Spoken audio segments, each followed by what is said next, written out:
Welcome to Level Up Laughs, the show where two people with microphones and questionable opinions talk about everything anime and gaming to bring complete chaos. I'm Kieran.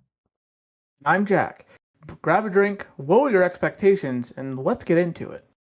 Witch Hat Atelier, Episode 1. All right. Do you want to start this, or do you want me to start this with notes?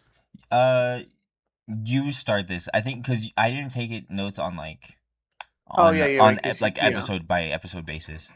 I just took yeah, and broad also you notes. were, yeah, and also you were ahead of me on this because yeah, okay, yeah. Yeah, I was All right, watching it episode before. one. Okay, first note: those book transitions. Holy shit, I love them. Oh my god! Yeah. Like the first time they do them, I was like, "Oh, what is this?" And then it's a perfect transition into like I think it was her at the pond where she was like cleaning clothes. Holy shit! It was like that was amazing. What Yes. I've never seen like something that smooth. What the okay? That really like set the bar for like, hey, they're not gonna fuck around with animation. Yeah, not at all. And for those who may not know, this anime almost didn't get an anime because of Yes. how beautifully drawn it is. They literally just didn't know how to animate it and like do it justice. Hmm. Oh my Yeah. goodness, it's Apparently, so beautiful. yeah, apparently the manga was so beautifully drawn. They legitimately just looked at it and like, we don't think we can do this justice. And then they tried with CG animation, and they couldn't. And then like they agreed like, hey, this looks bad. So they pushed it back and redid it with I think this new animation style. And then it looks amazing. It does. It's oh my goodness. Genuinely, when it comes to like animation and art style, like just that alone, I think in my top three easy. Yeah. This is probably the most beautiful animation I've ever seen from an anime in all of my years of like of being alive. This is like the most beautifully animated thing I've ever seen. Yes, it's so good. Okay. On for also touching on drawing being how magic works. Yes. That that is so cool. It is so Yes. just Oh different. my gosh. A magic system that anybody can use just by drawing stuff with a special ink. Yeah. Come on. Oh my days. Yeah. Never heard of premise. It is an It's amazing magic system. like the most like similar thing I can think of, and it's like it's so Pacific is Black Clover, the Aqua Deer Captain Rin, the blue haired guy, Oh, yeah, yeah, and how he draws, yeah.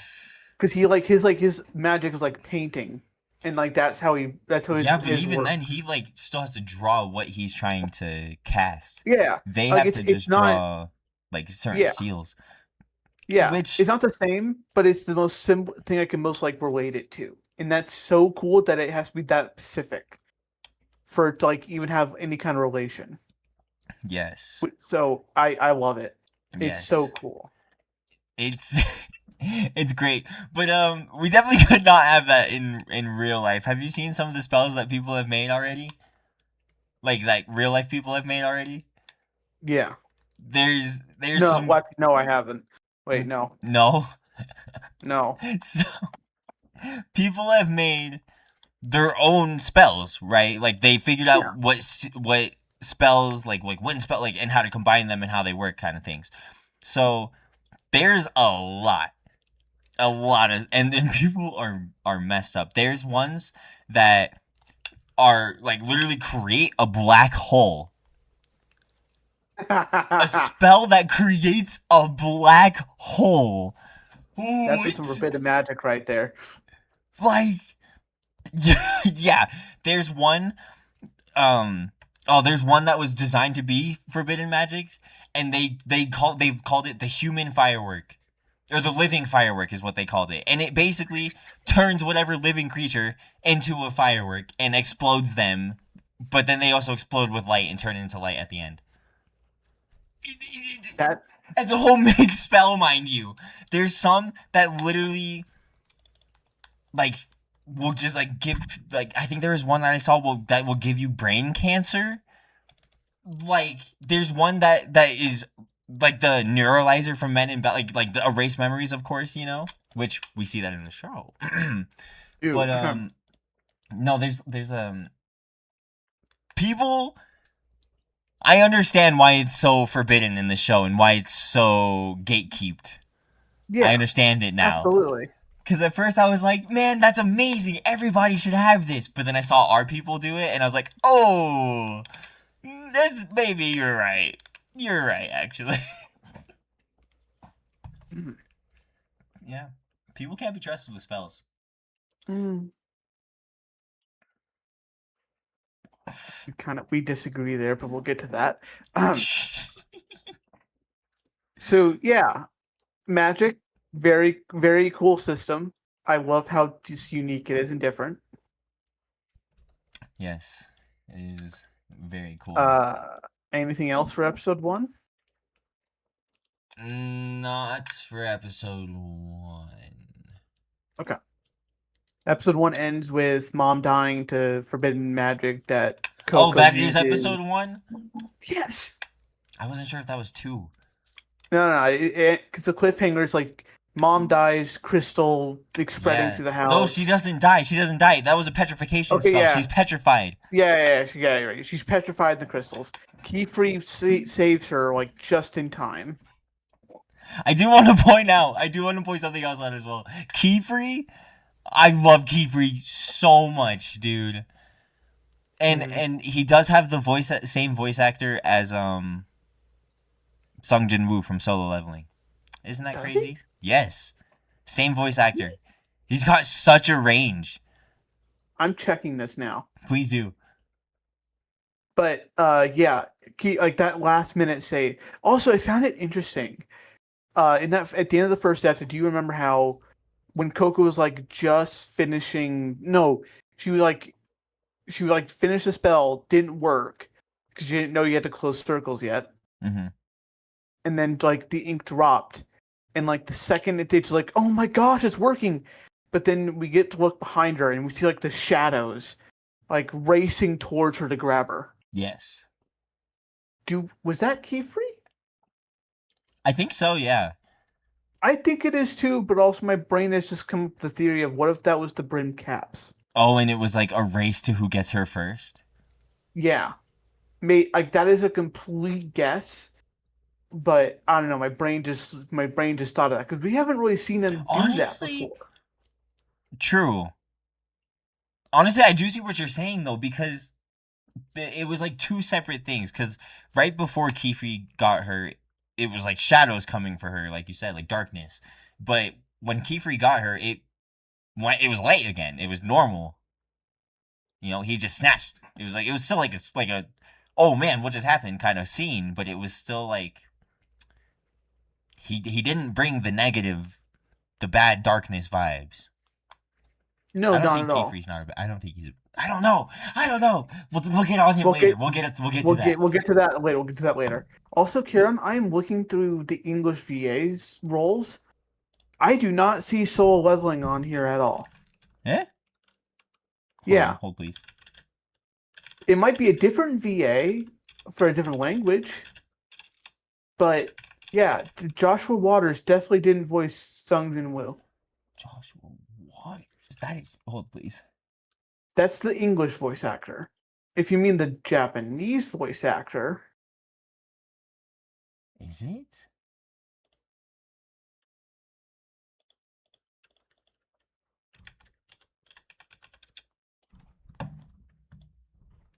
Oh,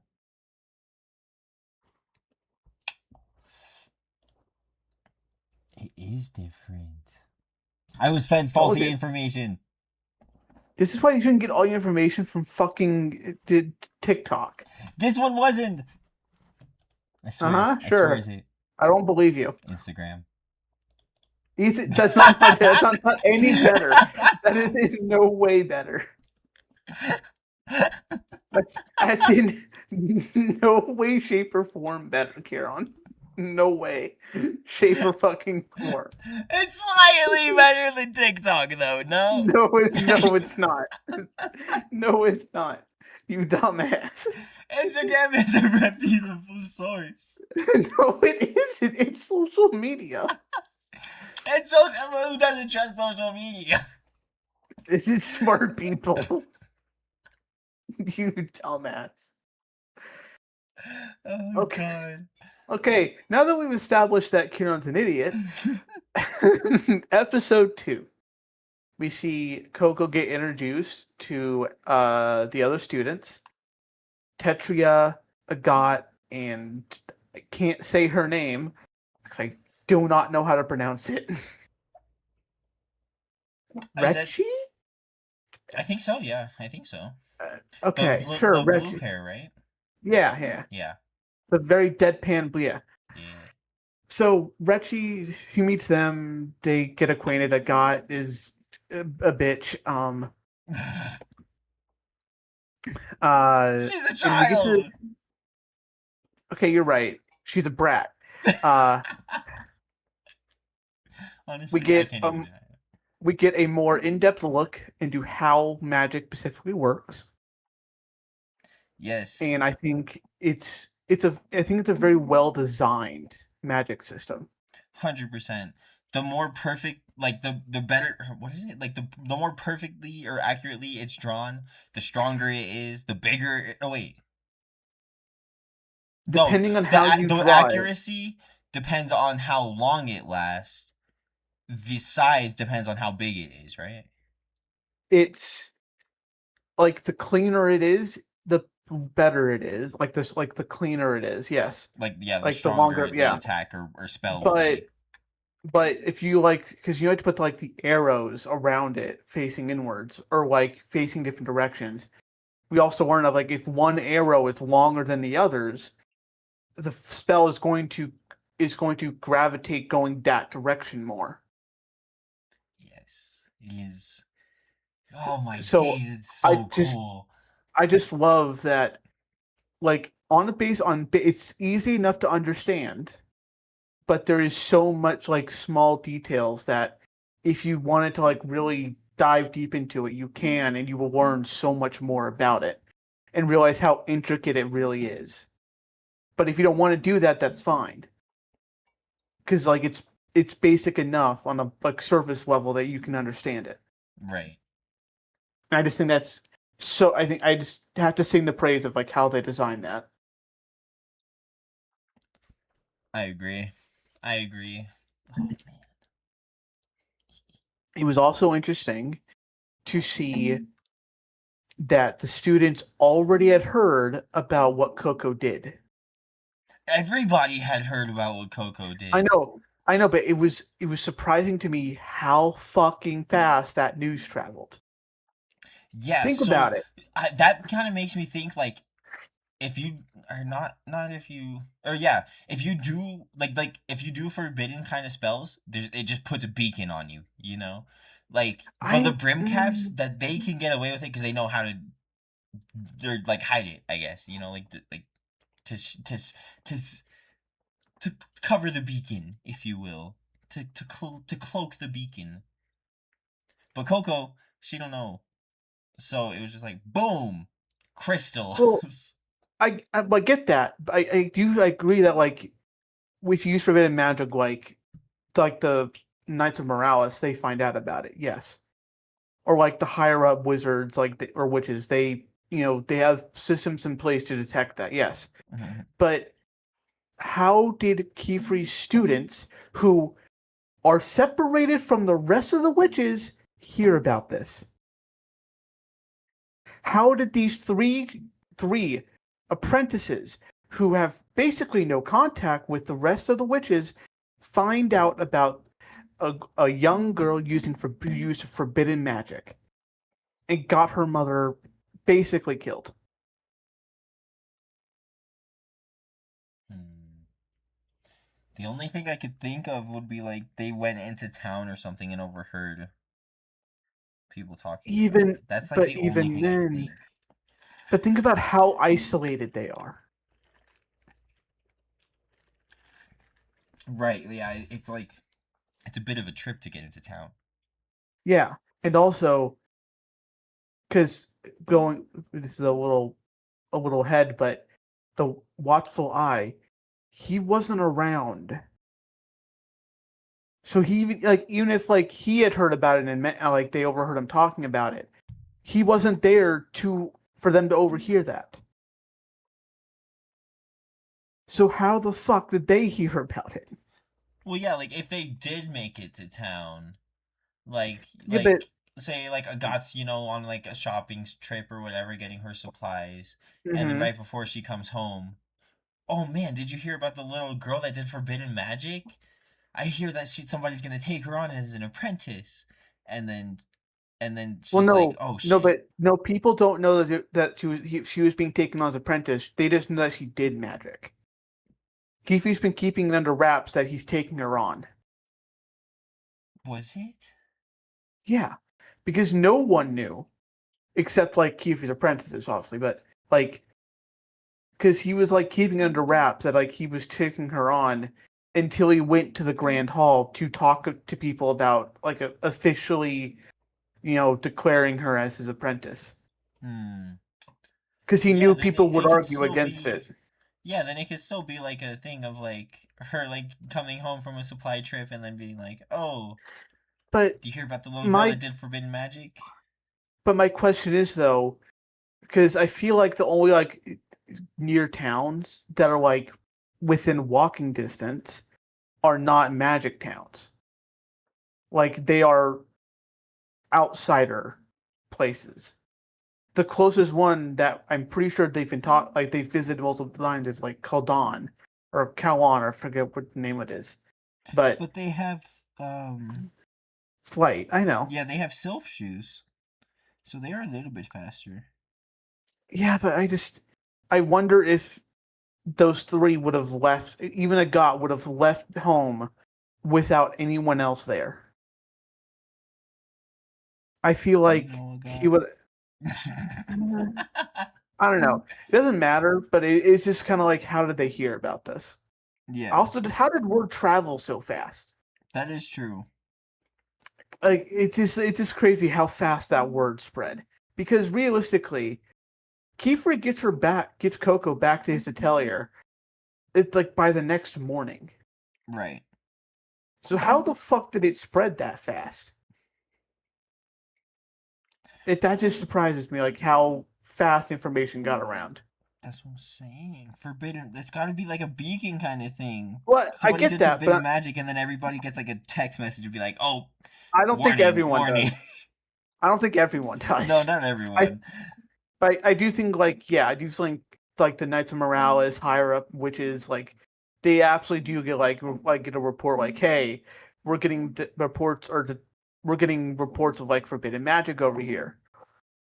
But like every witch knew about this. Every witch heard about, hey, someone used forbidden magic. And Well, I probably could also understand. because she's the only person ever to use forbidden magic, or not ever, I guess, but No, to definitely like not. recently to use forbidden magic and not have their memories erased, or That even magic in general and not have their memories erased. or like be caught immediately, yeah. Yeah. Or be like part of the brim caps. Yeah, so they could hear that and be like, "Oh man, what's so special about her? Why is she keeping her memories?" kind of thing. Well, they don't talk about that yet because they that doesn't get like totally revealed until Keyfrey goes to the Great Hall to establish her as his apprentice. Because that's when people really find out, not people, but like that's when I feel like it's revealed, hey, she's not like with the Knights of Morales getting her mind erased or like being placed somewhere. No, she's becoming a witch. Well, that's something that the apprentices say too. No, is like that. Like, why don't you get your memories erased? Like, they talk about her not getting her memories Well, erased. a got does. A got does. But I feel like the other two are just happy to have someone new there. True, true, true. But like, yeah. So like, I don't know. Hmm. Because Kifu like straight up tells them like, oh hey, she's a new apprentice, so treat her, so be welcome her in. Hmm. And Tetsuya and Raicha are like happy to do that. But Got's the only one that's like, oh, this fucking outsider. Yeah. But anyways, like that's something I was like, how the fuck did this travel so fast? But doesn't matter, and it doesn't really matter. We'll find All out. We'll that find out how news travels eventually. I'm sure. hopefully. Last thing I have is that fucking window portal is really cool. Oh yes. I love how it was designed and like how it works because like it's like the fact that they have to turn the not the wheel but like the rims into like a certain position to go to a certain place like that is so cool and such a creative way to like have a teleportation spell used Yeah. instead of just I like do oh like that. snap and you teleport, like it's like hey we got to move this here, this here, line this up and look at that where we can go here now. I do really like that. I mean, they haven't. It kind of sucks that they haven't really like shown too much of that though. But it definitely, I think that also them doing that kind of adds like a feel of it being like this is a very established like magic culture and magic societies have been like very established. They in like I don't know like there's a whole world already built that we just don't know very much about, you know. So that opens all of these kinds of questions. Is like them not touching on it. I think that opens all sorts of. I don't know. Oh my goodness, this show has too much, but it's so good in the Yeah, best way. Like in the best way. It's not like Nippon too much.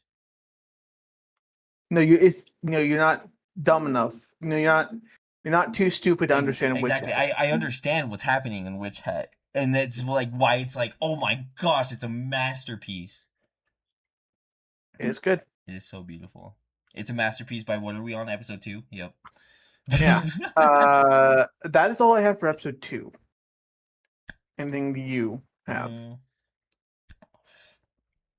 I am good, I think.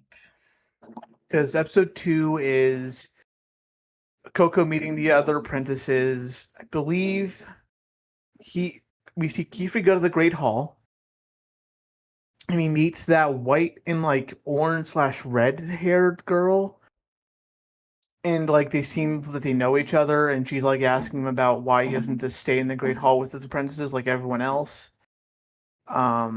And we get clues that Kiefer has problems with the Great Hall or bad experiences with the Great Hall from when he was in training.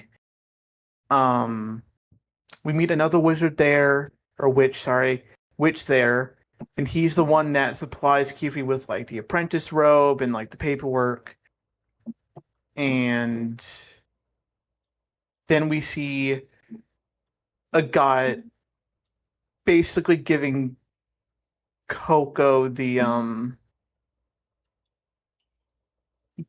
Coco she needs to prove herself. Yeah, to go to the data range. Yeah. With that, and that's where episode 2 ends. I'm pretty sure it's like a god and Coco in front of the portal. Pretty sure. Yeah. But yeah, I think that was so another that's one of those like build up kind of episodes, like build into 3. yeah. It was introduction to like how the magic specifically works, and it was set up. Yeah. Yeah. All right. So that's episode 2. Episode 3. First, anything you want to talk about, or do you Episode not? 3.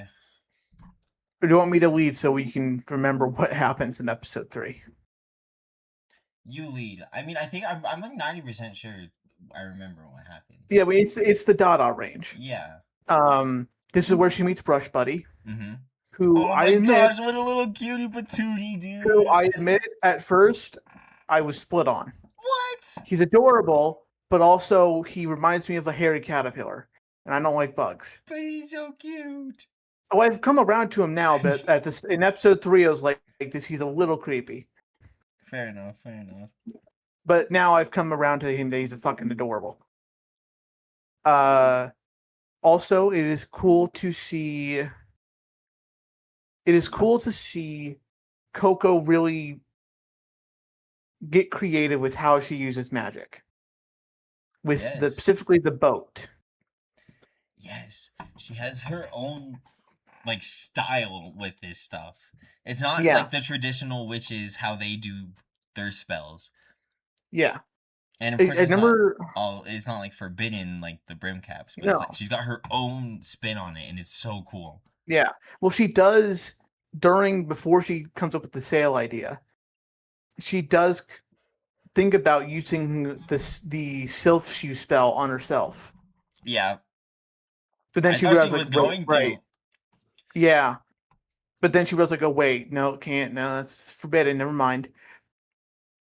And it was cool to see her use the lessons her mom gave her with cutting cloth and apply that to magic with Yeah. Cuz making her own charcoal to like draw on the sail because her drawing supplies got ruined in the water. And it was very cool to see her really start finding her own way to do magic. yeah, cuz in the first episode Kiefer told her too like it was like, "Oh, this is your magic" kind of thing. Like when she was doing the cloth. Yeah, yeah. Oh Like man. he goes so far to say like I didn't know there was an artisan in this village, and Yeah. like for that time for like medieval times that is a huge compliment, especially to a child Yeah. because she is like 10 or 12 years old. But not I'm not 100% sure how old she is, but she's young. Yeah. Young mastered the cloth and You're from yeah is now learning magic. magic. I do like that as well about this show how it kind of focuses on it's like it's less about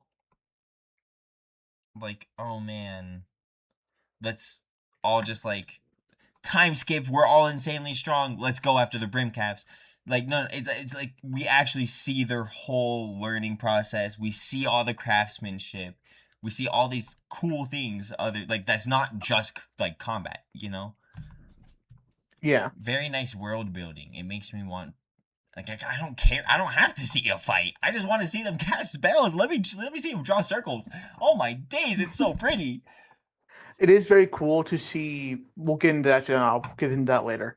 But it was cool to see, yeah, like Coco figure out magic on her own. Because like, but think about it. Before the Dada range, she had very little teaching. yes She had like very minimal. She got basically taught like how to make a sigil and like seal and yeah like all of those like symbols. But that's it. Then she like that was all. That's like the extent of her teaching. And yet she was still able to succeed where most other people would have like who took take that test would not have been able to because remember that Dada range was like in its hardest setting, like yeah in its hardest time of the year, and even that God knows this and mentions it to the others like, oh, she's absolutely not going to pass because like the Sylph shoes won't be able to get her up that high, or she won't be able to get up that high with the Sylph shoes with how little experience she has, and this will stop her from using magic. I do feel like she definitely still could have used the sylph shoes. Like Not if with she the went like from like platform to like from like orb to orb kind of thing, you know? I think no, because then it would have worked better. But the problem is that one, she's tiny. She's not. She doesn't weigh a lot, so she doesn't. So that wind blowing is going to affect her a lot. And then two, she has that is her first time using the Using the silk silk shoes shoes. That's ever. true. Yeah, that is So true. so she is like, I'm gonna use Keyfree's own things like with she is a fawn just learning how to walk with magic, and in this case with the silk shoes. Right. So she like doesn't know how to do it, and then it's just very unfortunate that she's above like a small lake. So when she falls in, everything, all of the magic stuff is ruined. Yeah. So it's yeah, it's cool. One last thing is when she gets back to the Atelier and Kiefer's there, and he's like, "You, she's where? She could die if she's out there." And then like she just shows up with the flower. I don't know if I like how Kiefer almost scolded Coco about like doing it, about like following along when she was practically just shoved in there. Pretty much, yeah. Because she doesn't know anything about how the world or the Yeah, culture works. And yeah, Agat was like, oh, well, if you're going to be an apprentice, you have to do this in order to be an apprentice. yeah, Which didn't. I don't know. They do talk about like the trials later on that like yeah. they have to take and stuff, but it sounded like these are all trials for when you're already an apprentice, like to become a witch, not to No, become an no, apprentice. no. The first trial is to become an apprentice, So it but was the so that was true then. She wasn't just like yeah, baiting her into the trial. no, but usually you have some magic experience and like understanding before you take it, Yeah, and also you take it during a time of the year when it's not like like hundreds of feet in the sky or like 1,000 feet in the sky. right. And even then people still will fail it because it's a trial. Yeah, Like not everyone's gonna pass that. And she still passed it. Coco still on yeah, business. She did that shit. She's great. Great anime. yeah. But so it was, and I get like Coco didn't tell Kiefer because they even have a conversation like Kiefer, not Kiefer, Coco and Agat even talk about how Coco didn't out Agat that she basically forced her to take that test, and that she literally shoved her through the portal and then closed it on her. Yeah. Um, so that's fair, but it's just also like I feel like Kiefer should have at least put that together. He's smart enough to like think about it, but whatever. Yeah. Cause we've seen a guy and she's a Yeah, we know a her. brat. Yeah, we know she's got a bad attitude. Yeah, Everybody knows she got a bad attitude. yeah. All right. I have one more thing, and Hmm. it's back to Kiefer in the Great Hall. Why does he dislike slash mistrust or distrust the Great Hall so much? This is more just an open question because we haven't gotten an answer to this. Right. Is it well I mean, can you blame him? The Great Hall is like witches government. Do you really like the government? Yeah, but it's very interesting the fact that he has so much like so much mistrust with basically everything witches. I do have a little bit of a theory, but I think I'll bring it up after we talk about this latest episode, Okay. Okay. and then So we'll like we'll circle back to this one. okay, I do have my own theories about with the latest episode too. Okay, so that's basically episode three. Coco does the Dada Rain, succeeds. Kiefer comes back, and yeah, that's basically the whole episode is the Dada range Hmm. and meeting Brush Buddy. Oh, I love Brush Uh, Buddy. He's so adorable. anything to add? I want my own Brush Buddy.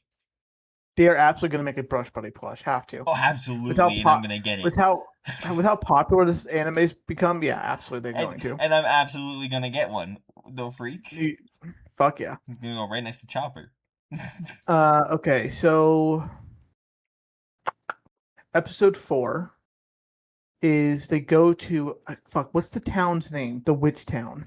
I forgot what it's called. It's I it's want to say it's it K- starts with an H though, right? H or no, it starts with a K. I was It gonna starts say with a H or a K. K. Fuck. It's like Sorry, I've it, also been playing Zelda lately, and I was thinking of Hyrule. That's my bad. I'm That's my bad. gonna. It's like Kaldon or Kalon. It's fuck. I wish I remembered. Hold on. I'm gonna find out. I'm googling. You'll probably find it before I do. Calm. Calm. Yeah, there we go. So yeah, Township of they the go to Marshwoods. yeah. So they go to Calm, and they go to specifically get Coco her own like pen and ink Mm-hmm.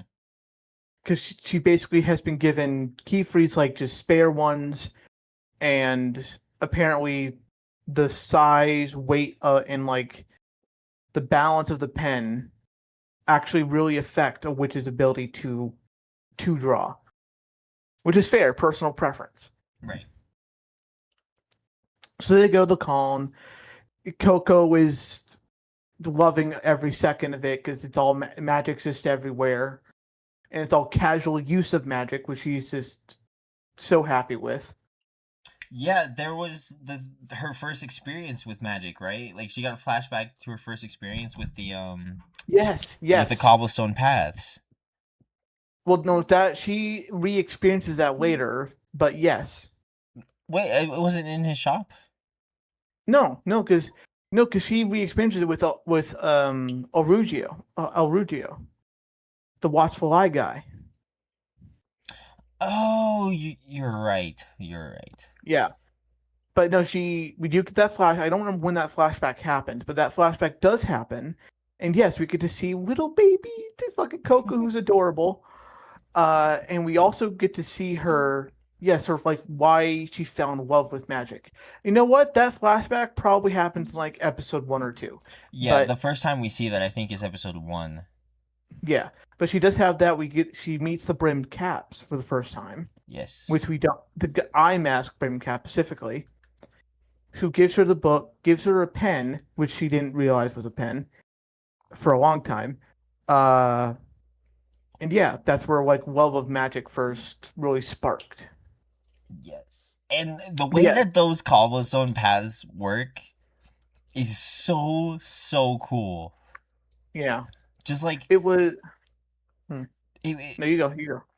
like the way that because how did it work? It was like they were carved out and like half the seal on one side and like the ring on the ground or whatever, and when you put your weight it connected the seals, something like that.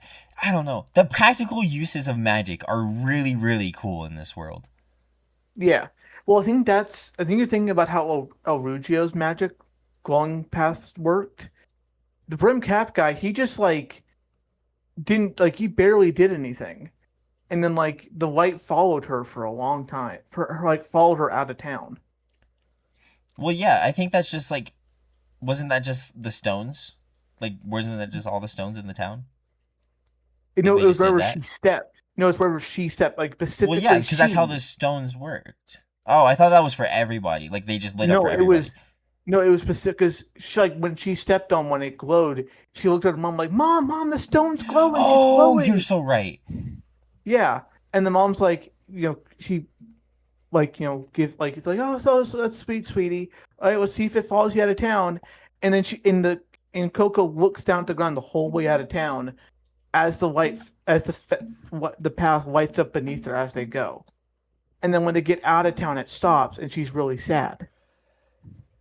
Right. Yeah, but Arugio, yes, he had to like use his ring, like use a ring of his to do it. But the brim cap guy didn't. At least I don't think he had a ring. He might have. Maybe he had a ring under his cloak. Maybe that's what it was.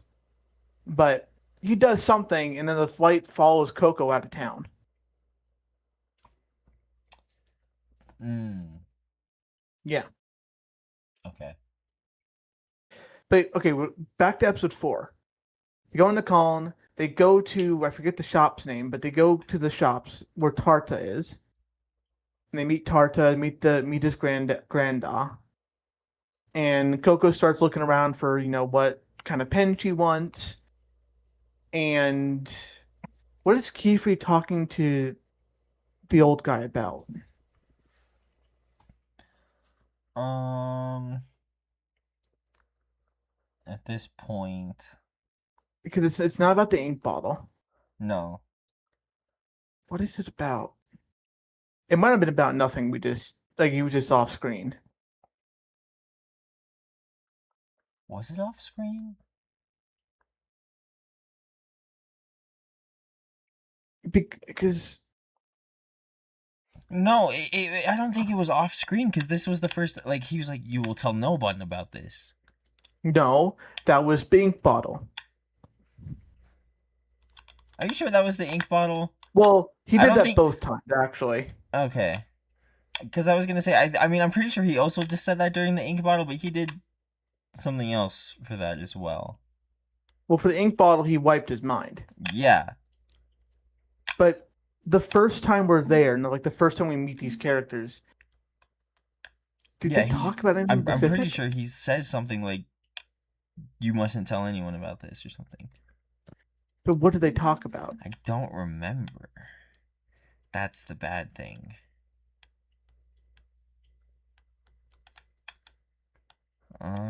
Okay, I don't remember, but let's move on. Maybe we'll remember later. Was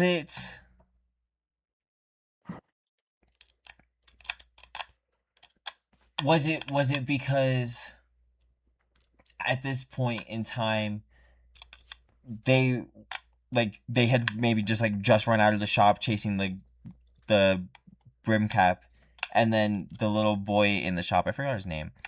Tarta. Thank you. Yes, he tells him, "Oh yeah, they went out and chased a witch." No, And then he realized it was a brim cap, and then he's like, "Oh, we have to report this." He's like, "Oh no, don't report this." that is right. Yep. You know what it was? I think Keith was just like browsing the shop before. Mm-hmm. He wasn't like doing anything like plot specific. He was just browsing. I think so. But Yeah. then like later on he's like, huh, where are my students? And then he goes to find the old man. He's like, hey, where are they? And like, yeah, Tartar's like, oh, they ran out of here. Yeah.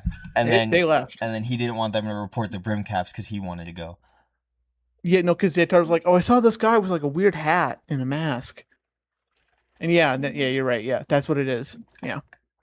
Okay, so before we go to like them following the brim cap, the fact that the special ink comes from a special tree, and it's the tree's in quotes blood, Yes. not sap, blood. Because it's a living thing. That's every tree's a living thing. Exactly. But they acknowledge it as a living thing. I don't, but I feel like there's more to it that they said blood. I feel like there's more to it. Sentient trees. You know Or if that they're one game where the trees block your path? Yeah, though I sent you that game. Magic trees. I sent you Magic that game, trees. asshole. That's what this magic tree does. I sent you that. I sent you that game. I'm the one who told you about it. Yeah. That's why I thought. I was like, wait, this is perfect. But yeah, so I just found that interesting that they specified blood instead of sap. Like I don't know, that just it seems like a specific kind of wording that maybe will keep that maybe like mean something later. Because they also mentioned there's like that myth, or like not myth, but like old story of a witch was who was like sexually with a tree, and that's how these trees came to be. Oh yeah.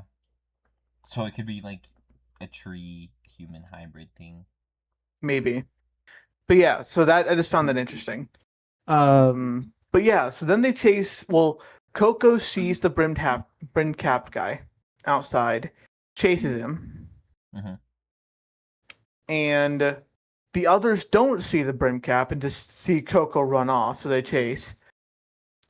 They get, led around town, led down an alleyway, and then they go to this very weird, very different place.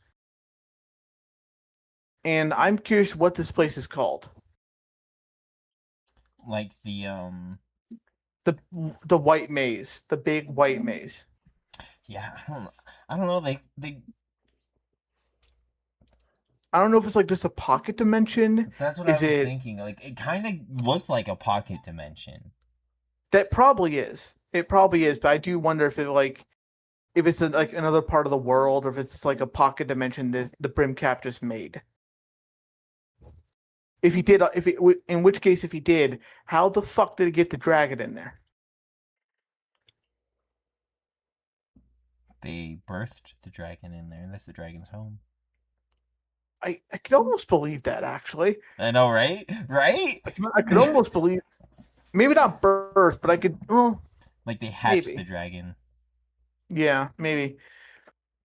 But okay, yeah. So they get led into this, big white pocket dimension of a big maze tower in the middle and a dragon.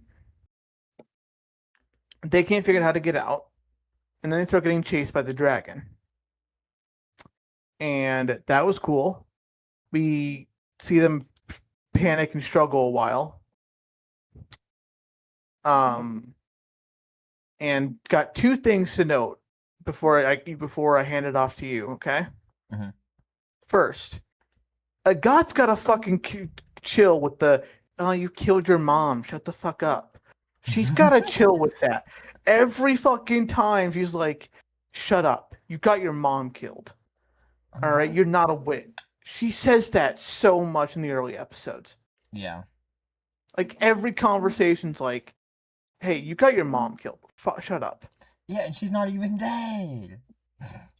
Well, she's basically dead. No, she's petrified. They can revive her. I have hope, Liv. You're coping. You are coping. Because also, even Keefe like, "hey, we don't even know how to fix this. So for the time being, she's dead to the world." Yeah. Yeah. So yeah, it's that's why I'm not a fan of Agat. She's a little brat. I would call her another word, and I did call her another word earlier, but she's a kid. Exactly. She's a kid. Still though. And also, another thing. She gotta chill with the "you killed your mom," but also I find it very interesting that there's this superiority complex among some witches, about knowing magic and other people not.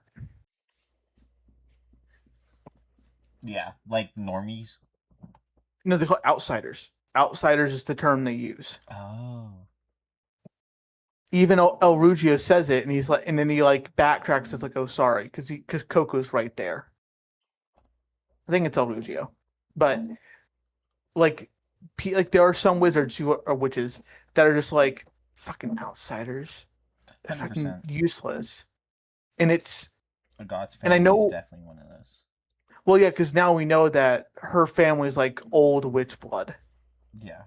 So like I can see why it's fucked, but I can see why. Yeah, it's real Harry Potter and the Mudbloods. Yes, yes, very much. But in this case, it's even more fucked because they are actively keeping magic hidden. Yeah.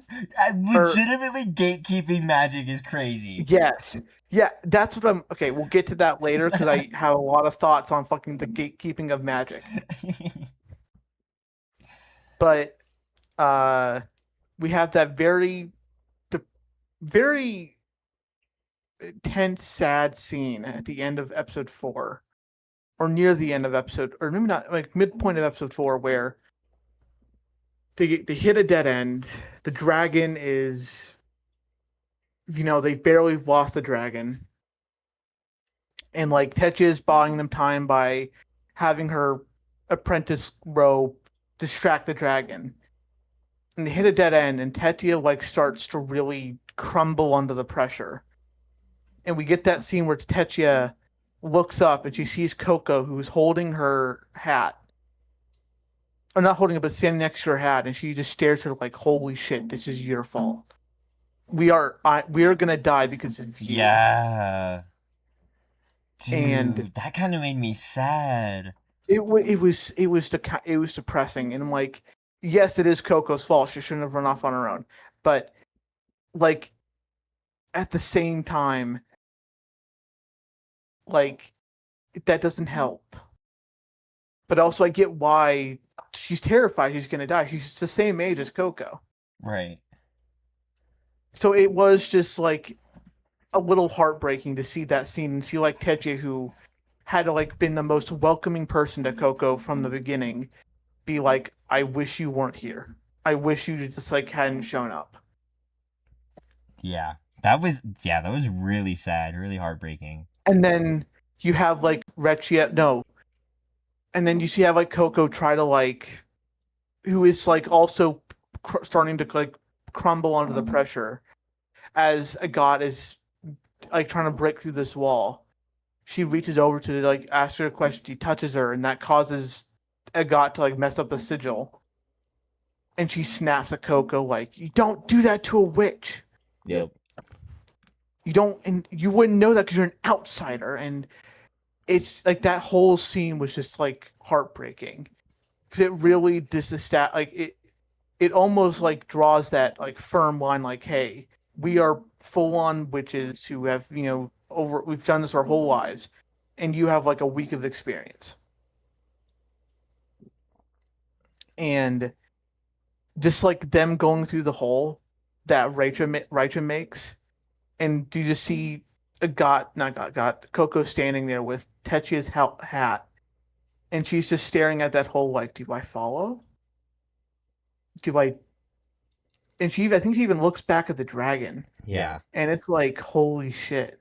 For a split second, I thought she I didn't think she was gonna go with him. I thought she was gonna go for the dragon. Like I thought she figured out something and was just gonna go for it. I was like, oh I fuck. don't think she figured it. My brain didn't go there. My brain thought meant to she's debating going following them and like staying alive, or she's looking back at that dragon thinking, maybe if I just go, this ends and they're safe. Well, yeah, but I think. Well, I don't know. I don't know. I don't think she would like just like full sacrifice herself. I think it would be I like. think I think she would. You think so? I think she would have gone for the dragon, not knowing what to do, and then would have figured it out along the way. She can't beat a dragon, Kieran. Sure she can. Kieran. She's Kieran, a dragon.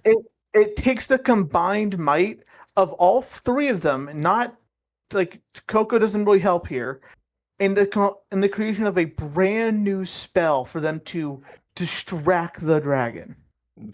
It's just a dragon. You're coping again. You're coping again. Hey, do you need like some air? Because you're coping a lot, buddy. You need an oxygen mask? Okay. So I do think she was truthfully like, cause I think she truly was thinking like maybe following like maybe not like, okay, maybe she wasn't gonna go sacrifice herself to the dragon, but I do think she did think like, if I don't follow them, they're gonna be safe. They'll be safer without me. Yeah. And that is like such a heartbreaking scene because she has no one besides them and Kefri. Yeah. Oh god. That's so sad. Yeah. So that was just like a really great scene of just like seeing Coco just do like a mental battle of like, does she follow? Does she risk these people she's grown to care about? Or does she, keep her distance, not risk anyone else getting hurt on her behalf? This is a great scene, period. 100%. And She does end then up going with them. she does end up following. And then they end up back at the hole because they get lost. And they had to go through the hole again. And then eventually they set up camp somewhere to wait out the dragon. Or not wait it out, but like to plan. Yeah. Because they're running out of ideas. And I don't remember exactly where episode 4 ends, but it ends somewhere around there, I think. Yeah, I was gonna say I think it does end at her looking back at the dragon and like looking at her in the hole, like deciding on what to do. Honestly, you're right. It probably does end there. Yeah, it was like a bit of a cliffhanger for that. Yeah. Okay, so that's episode 4. Anything else you want to add? I think I'm good. Okay. Episode 5. We get them we'll get them going back to the hole on accident. We get them establishing like a hideout. Well, not hideout, but like a place to sit while they try and figure out what the fuck to do. Mm. And this is where Coco starts learning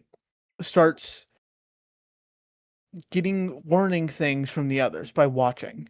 She notices that they practice doing the circle a few times before they commit to it. She sees that they leave their circles uncompleted at first, so they can finish the interior of the circle, and then finish the circle when they use it. But she starts picking up on these finer details that she hadn't realized yet. Yeah.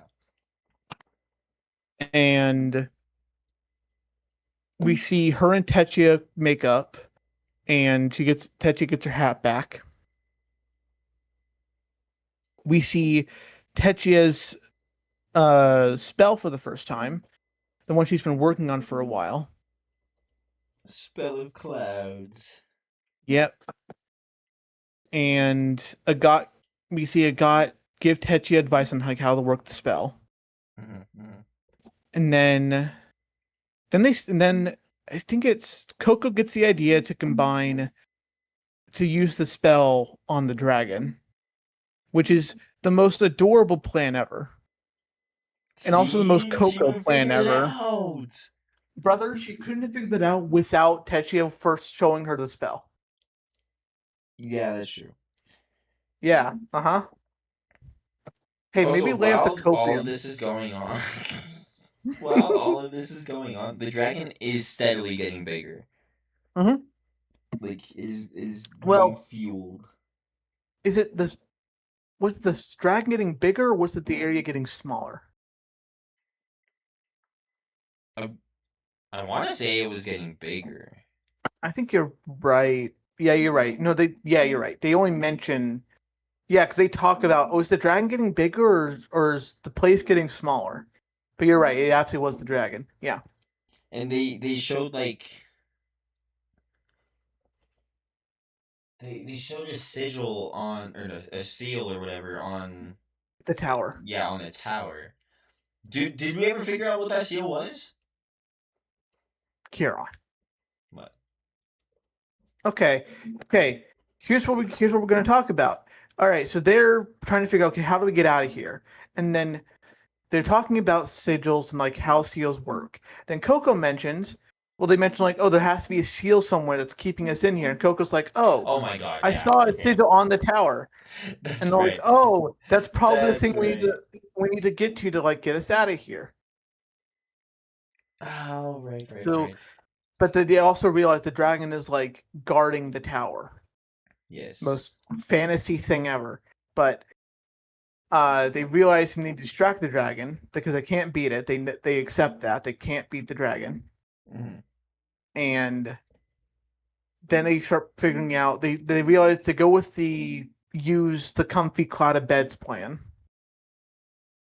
and then they spend a while trying to figure it out. Like, how do they make the spell work? And eventually, a got figures it out, and that they have to like reapply the spell. I think it is, or like have a spell that like reapplies the original spell over and over, so the spell continues or something. So then they do a lot of prep in secret and like off screen of like setting up big sigils on top of buildings. Very And then cool they- sequence. It is very cool.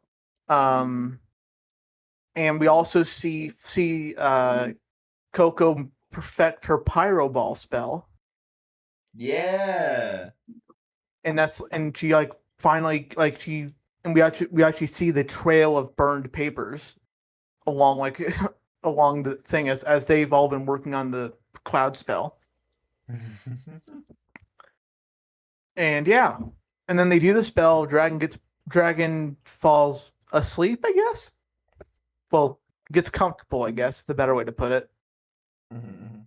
Then they reach the tower. They argue about how they deal with it, and then Tetsuya just wipes it off. And then the portal opens to allow him to get free. While this has been happening, Brush Buddy eventually made its way back to the shop, got Kifi's attention, who's also now like, holy shit, where the fuck they go? Oh, And I forgot Brush Buddy, Brush Buddy saved the day with that.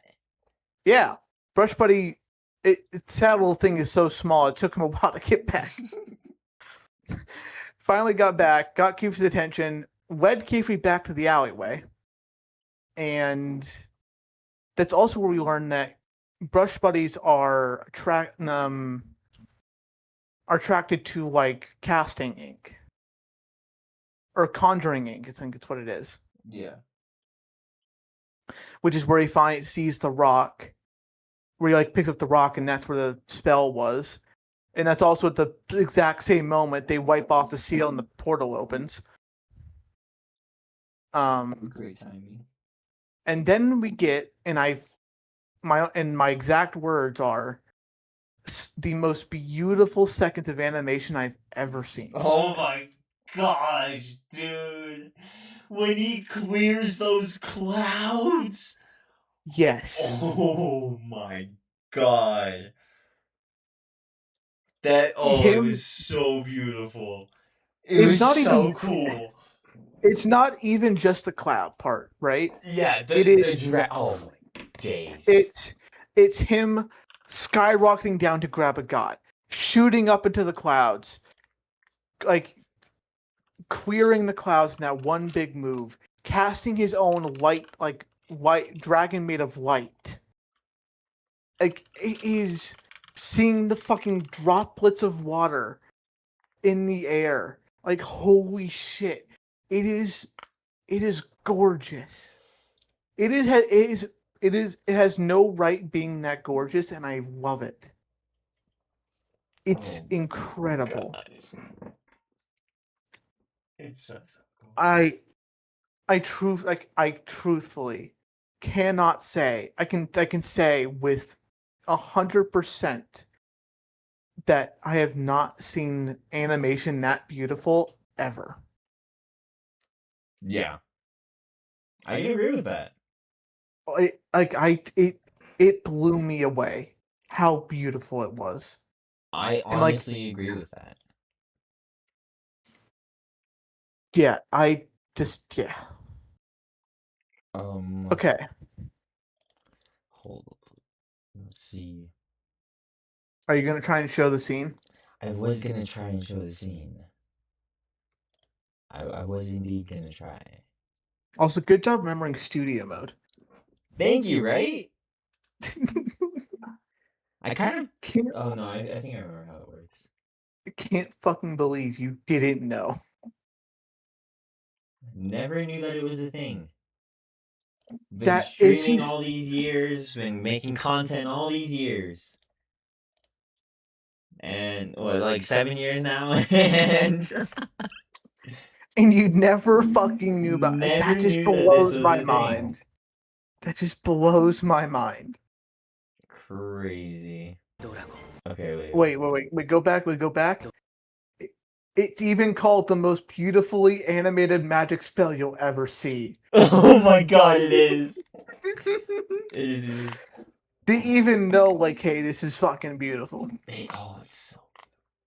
We might have to watch it in the Japanese dub.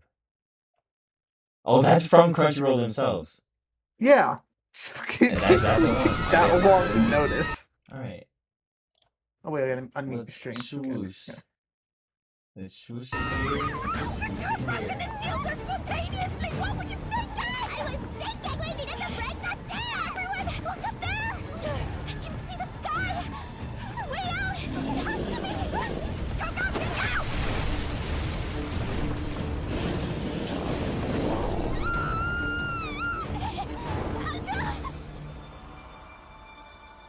Oh no.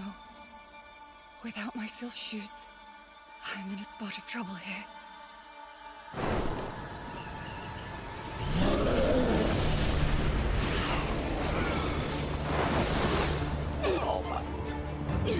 God. Oh, the silk shoes. Master!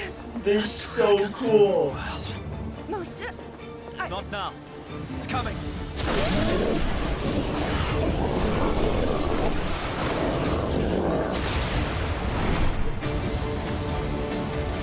Hold on tight! I need my hands free!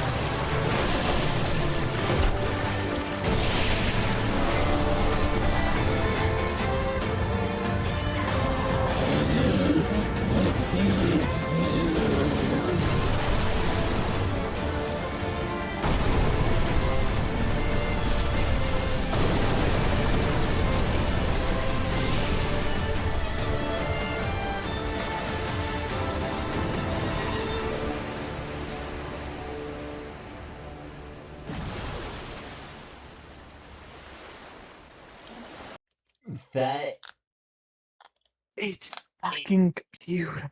is Jesus. everything about that scene. It's so fucking amazing. Yeah, it's oh my gosh. From the music, the way the music cuts, dude. Oh my Yeah. gosh. That's another thing. The music composition of like the background music, the music they pick for scenes, it's oh wait, Kieran. Mhm. Put the video back on. Don't put it on like this. Was that on studio mode? I think it was on studio mode. Why? No, but Kieran. Okay, wait, Kieran. I need you to put. Oh boy, Kieran, Why? put Streamlabs on the other, like on your other monitor, right? Right. And then pull up the video. Look at your Streamlabs. On the right display in Streamlabs is the video there. Yeah. Yeah, I had it up. And then I put it back on like this when it was done. I just want to make sure they actually saw the video. Oh yeah. I Okay. figured out how the studio mode works. This isn't my first rodeo. Because did you know for like things to take effects in display capture, you have to turn off studio mode first, right?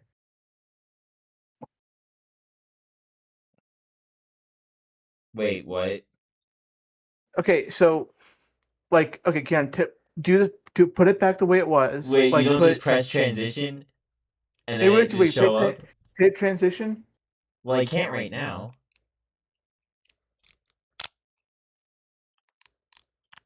Wait, what? Because it shows up on the right side, and then the right side is the. Okay, yeah. I just want to make sure. Okay, you're good. Okay. You're confusing me.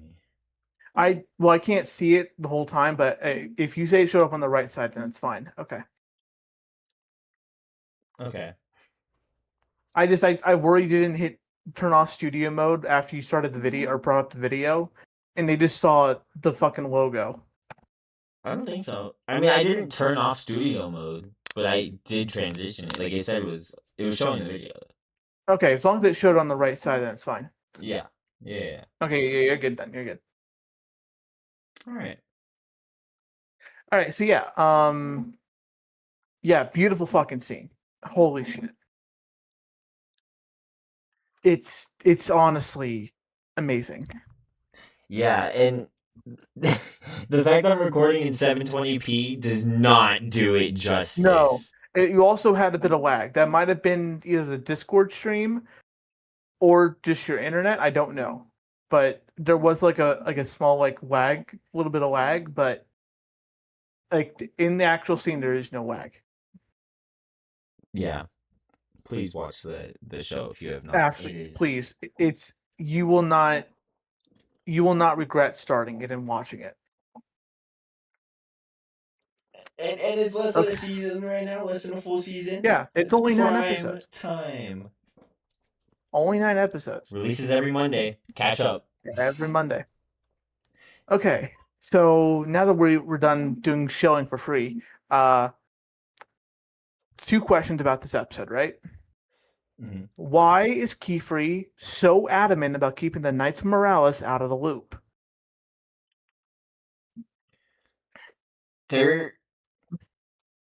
I mean, touching on a later episode, we see that they're very harsh.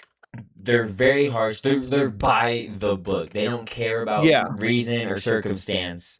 Letter of the They law. don't care about Yes. case by case. It's only about, did this happen? Yes, no, okay.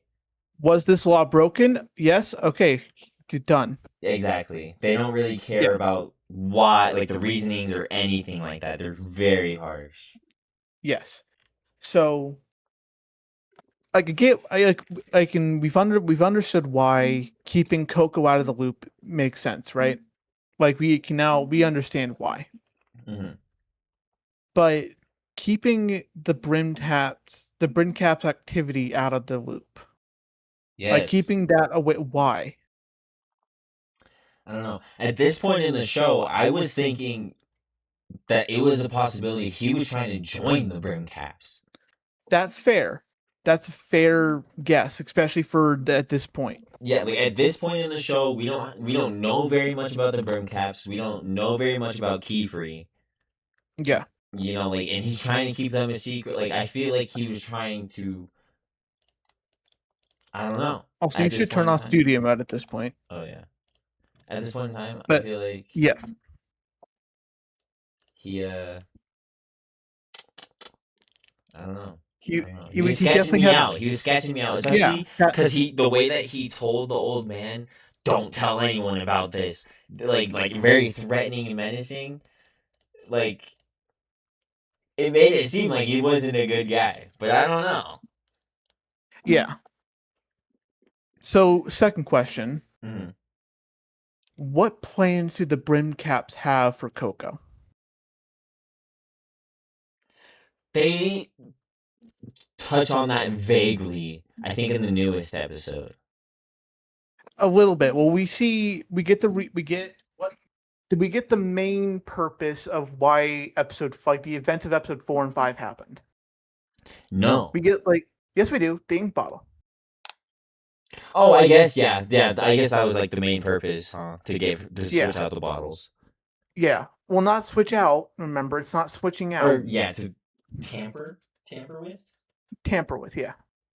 But yes, episode 4 and 5 happened specifically because they want to give her that new bottle. But again, we're getting into future episode stuff. But yes, like the episode 4 and 5 happened for those reasons. But I mean, in general, why after all these years, after like almost a decade, does this Brim Cap still go, oh my, our plans are coming to fruition? You know, the seed has sprouted. Like, why? What is the plans for Coco? And what seed do they mean? Something big, because Keyfree knew about the picture book. He knew about the picture book that she had. And eventually. Eventually. Like once she told him about it, he knew exactly what she was talking about, is the thing. Did she? Yeah. No, because he left, remember? Wait, what? Because think about it. When she tells him about the picture book, does she tell him about the picture book when he's there? In episode 1. Yeah. Like when they're falling in through the sky. Like, it was like, oh yeah, there's a picture in the book. And then it clicks in his brain, oh my god, that's the picture. That's what I've been looking for. Like, that's my lead. Yeah. So, the picture book, I think, is an established thing in lore. Like, there's only one, and it's a picture book of forbidden magic for the Brim Caps. Remember when... No, because it's not just forbidden magic, though. No, but remember when Coco got given the book, back when she was a kid, there were 3 picture books. There were 3 books he had. Oh. But what if? Do you think all three were spell books? So potentially he handed those out, and there's two other kids just like Coco. Or maybe they haven't come to fruition yet. Yeah. And yeah, they just don't know that it was a They spell haven't book. put together. Yeah, they haven't put together how to use it yet. Because again, magic is gatekeeped on like how to do it. And she just thought, oh, it's a wand, when it's actually a pen and an ink bottle. Right. That's definitely that 100%. I think that's gonna be a later plot point. There's gonna be Probably. other kids, and then it's gonna be like a conflict between them, or they're gonna team up or something. Yeah. So yeah, we don't. My current theory, at least, especially I think by episode 5, was maybe Coco, right? Maybe they're using Coco as like in the hopes that she will grow to dislike that magic is so gatekeeped.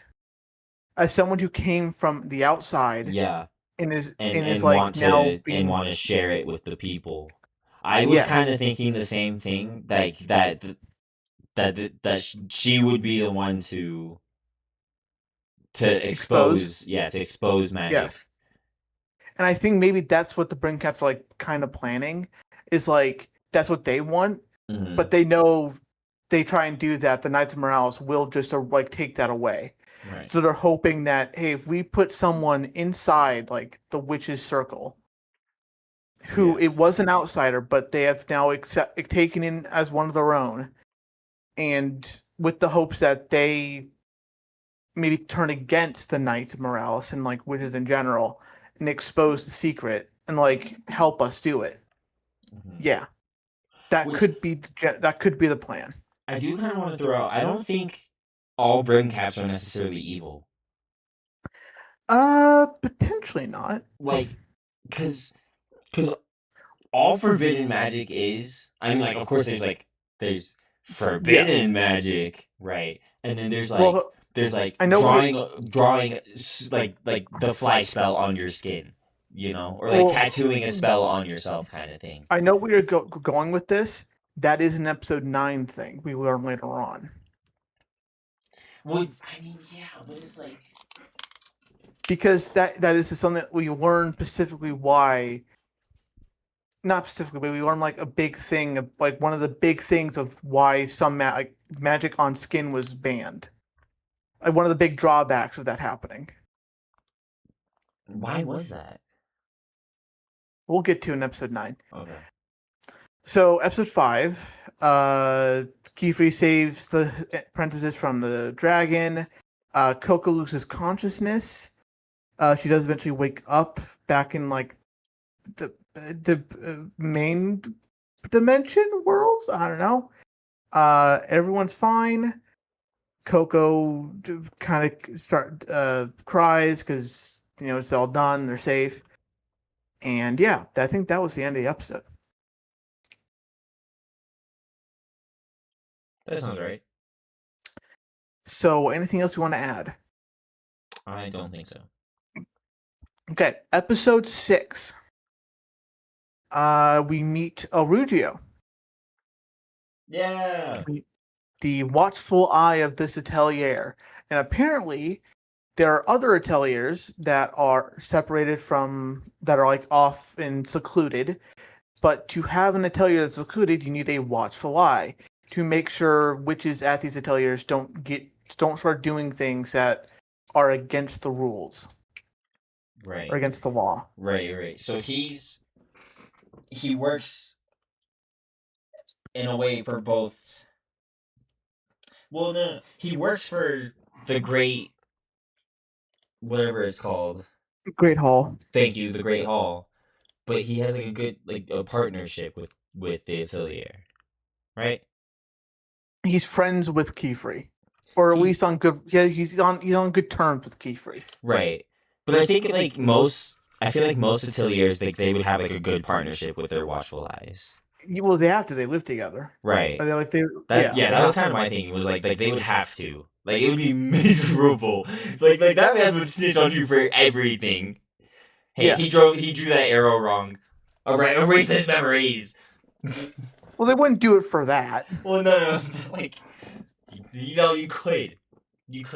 Hey, I saw him do this. But really, it wasn't that, you know? The Watchful Eye has a lot of power there. And it doesn't seem like they... Because in medieval times, I assume you wouldn't need much evidence like that. Well, I mean, yes and no. I feel like they would do an investigation, especially if it was just like a wizard who had never done anything. Like they would at least like do a little bit of investigating. Yeah. But they wouldn't But dive so deep. So this episode is a kind of almost a Coco and Keyfree episode almost, because we get Coco struggling to master the basics, and she's getting frustrated and she's getting bored because she's not making progress as fast as she wants to, or she's hoping to. So Keyfree decides to give her a distraction, but also a new way to practice, and that is help in the kitchen. And so we see Coco like use basic spells to like cook yams, to cut things, to wash things. And we also learn that Keyfree doesn't like being wet.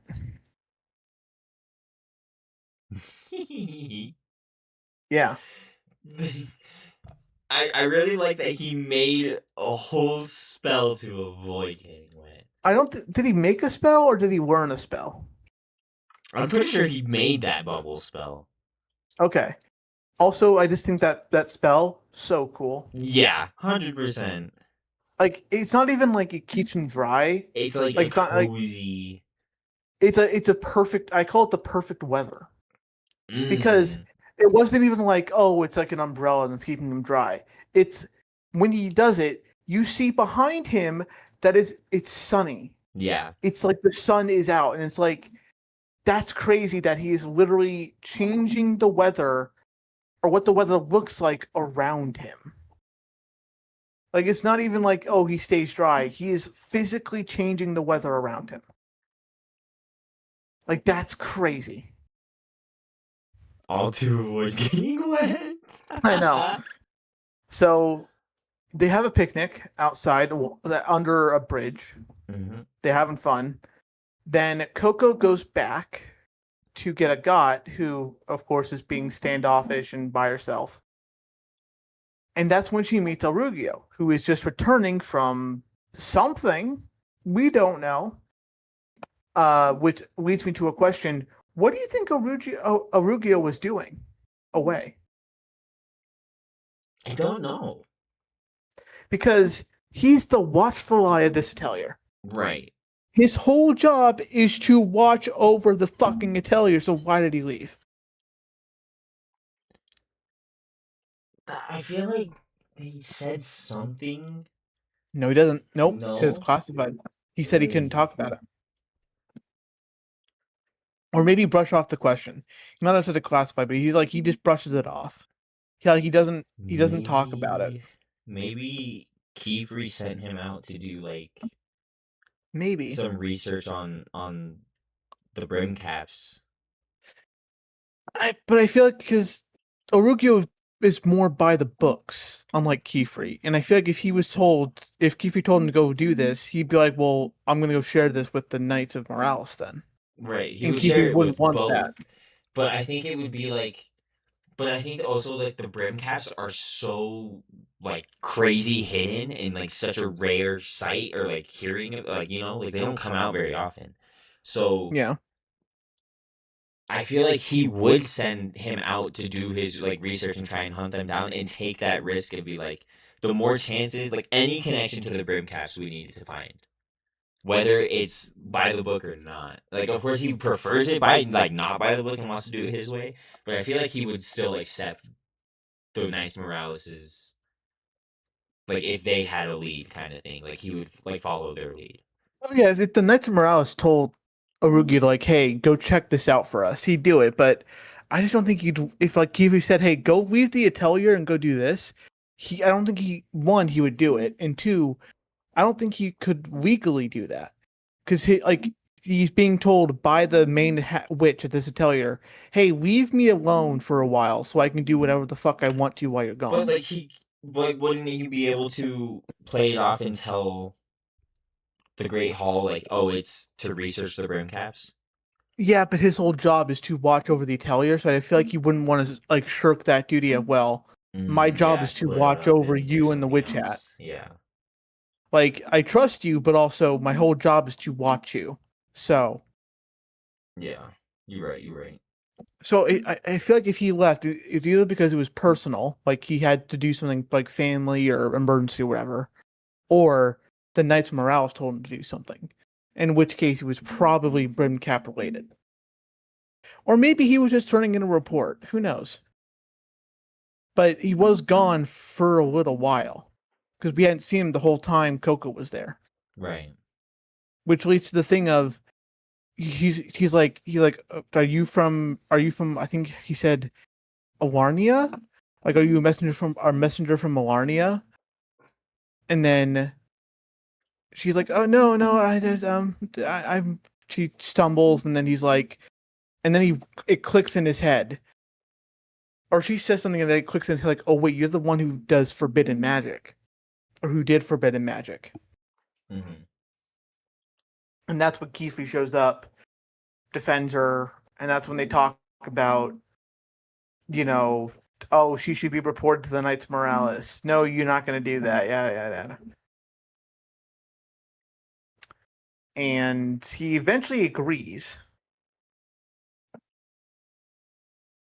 And this is also where we learn that Knights of Morales are the ones gatekeeping magic. Like, they enforce that. Yeah. And that they are the ones who, like, erase memories and, like, really enforce these laws. And then... Yeah, and then everyone separates, and Brush Buddy runs into Elrugio's room, because of course it does. Mm-hmm. And Coco follows, doesn't knock, because if she does, a curse will be put on her. So she just pushes the door open. It really should have thought that through, Elrugio. If they can't knock, they're just going to come in. I thought that was so funny. Goes in, they talk, they connect, and that's where we see Elrugio talk about the glowstone thing. Yeah, and we see his version of the stones. Yeah. And how he uses, I think, a ring. Or no, I think it's like a sigil on the stones. You're right, yeah. And we see Coco very happy to see them again.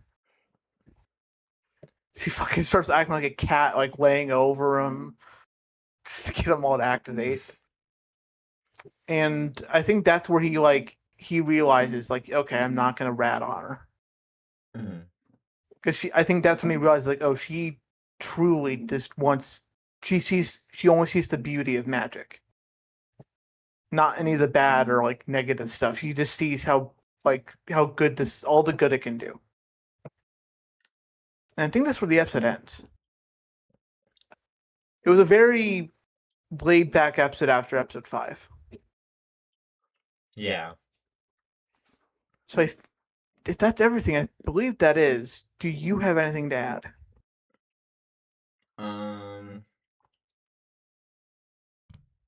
Just a side note.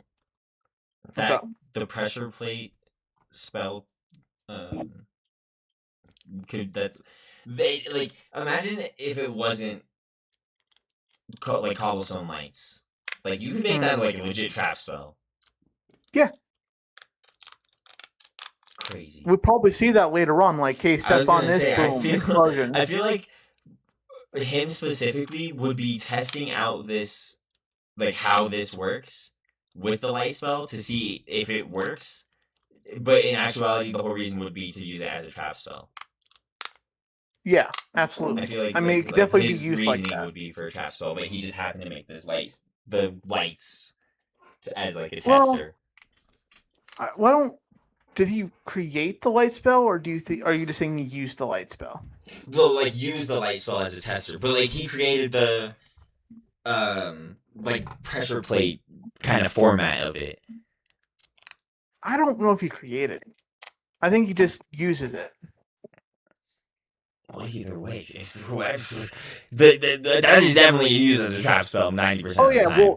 well, later on in like maybe another season, we will see this, like we will see traps made like that. Absolutely, guaranteed. Oh god. So I think actually episode 6 ends with the setup for next episode, where a man who comes in and says like, "Hey, I need your help. There's been an accident at the river. My carriage fell in. My son's trapped. Need help. And you're a witch. Help me." And so that leads into episode 7, where we get the crash course on witches using their magic in front of outsiders. Yo. And we see how much of an annoyance that is. Holy shit. It's not even like, hey, they can't see you activate the spell, or like they can't see you even. They can't even like get the hint that you're using like drawing for it. Yeah, Like you have they to maintain cannot that illusion of like wands and stuff. No, not even that. They don't even like do that. Yeah, not the as magic it's just like that you can produce magic. like it has to just look like you're just producing magic from you. Like they're not even like waving a fake wand around, like nothing. It is just magic appears and happens. And so we see this happen, and we get to see the fucking sword parting the river, which is crazy. We see them set up a temporary portal back with the window, which is very interesting that can be done. And yeah, it's very cool to see them do like the temporary window portal. Like that, that's so cool they can just do a temporary one. Yeah. Absolutely, yeah. And God has to convince Keyfree to like let her come along, because she wants to be able to use magic in public, or like around outsiders really badly. And they save the kid from the carriage, by fucking parting the river. And the outsiders like, oh my gosh, magic, wow. And after they save them, we see Tetia and Keyfree go off down go down one end, and Orugio and Raicha go down another. And of course, the God and Coco are left behind because they don't have sylph shoes. Yep. And okay, so then they start patching people up, kind of comforting everyone. And of course, the kid who was trapped in the carriage decides to be a stupid fucking kid again, and climb down to the bank of the river to try and recover more of his and his dad's stuff. Oh my god, dude, that kid was so stupid. He's a dumb kid, absolutely. He goes down there, right? And he gets caught. He gets caught by the river, and like a rock falls on him. And so then Got and Coco are like, we gotta save him. Can't use magic, or at least we can't use magic around them. And Coco's not experienced with magic enough to like do it without people seeing. But Got doesn't want to go down there, or doesn't know a spell that can help help Coco, and the kid's name was Custis. Help Custis and Coco from above, because Coco falls down there too. And she gets stuck in the river as well. Yep. And so then we have Coco eventually gets herself out of the river. And then we see a God finally successfully, master that light spell she's been practicing. which was the final thing she needed. She needed to learn for her second trial, and that was a good enough of a distraction for Coco to do something with the boulder that was on top of Custis.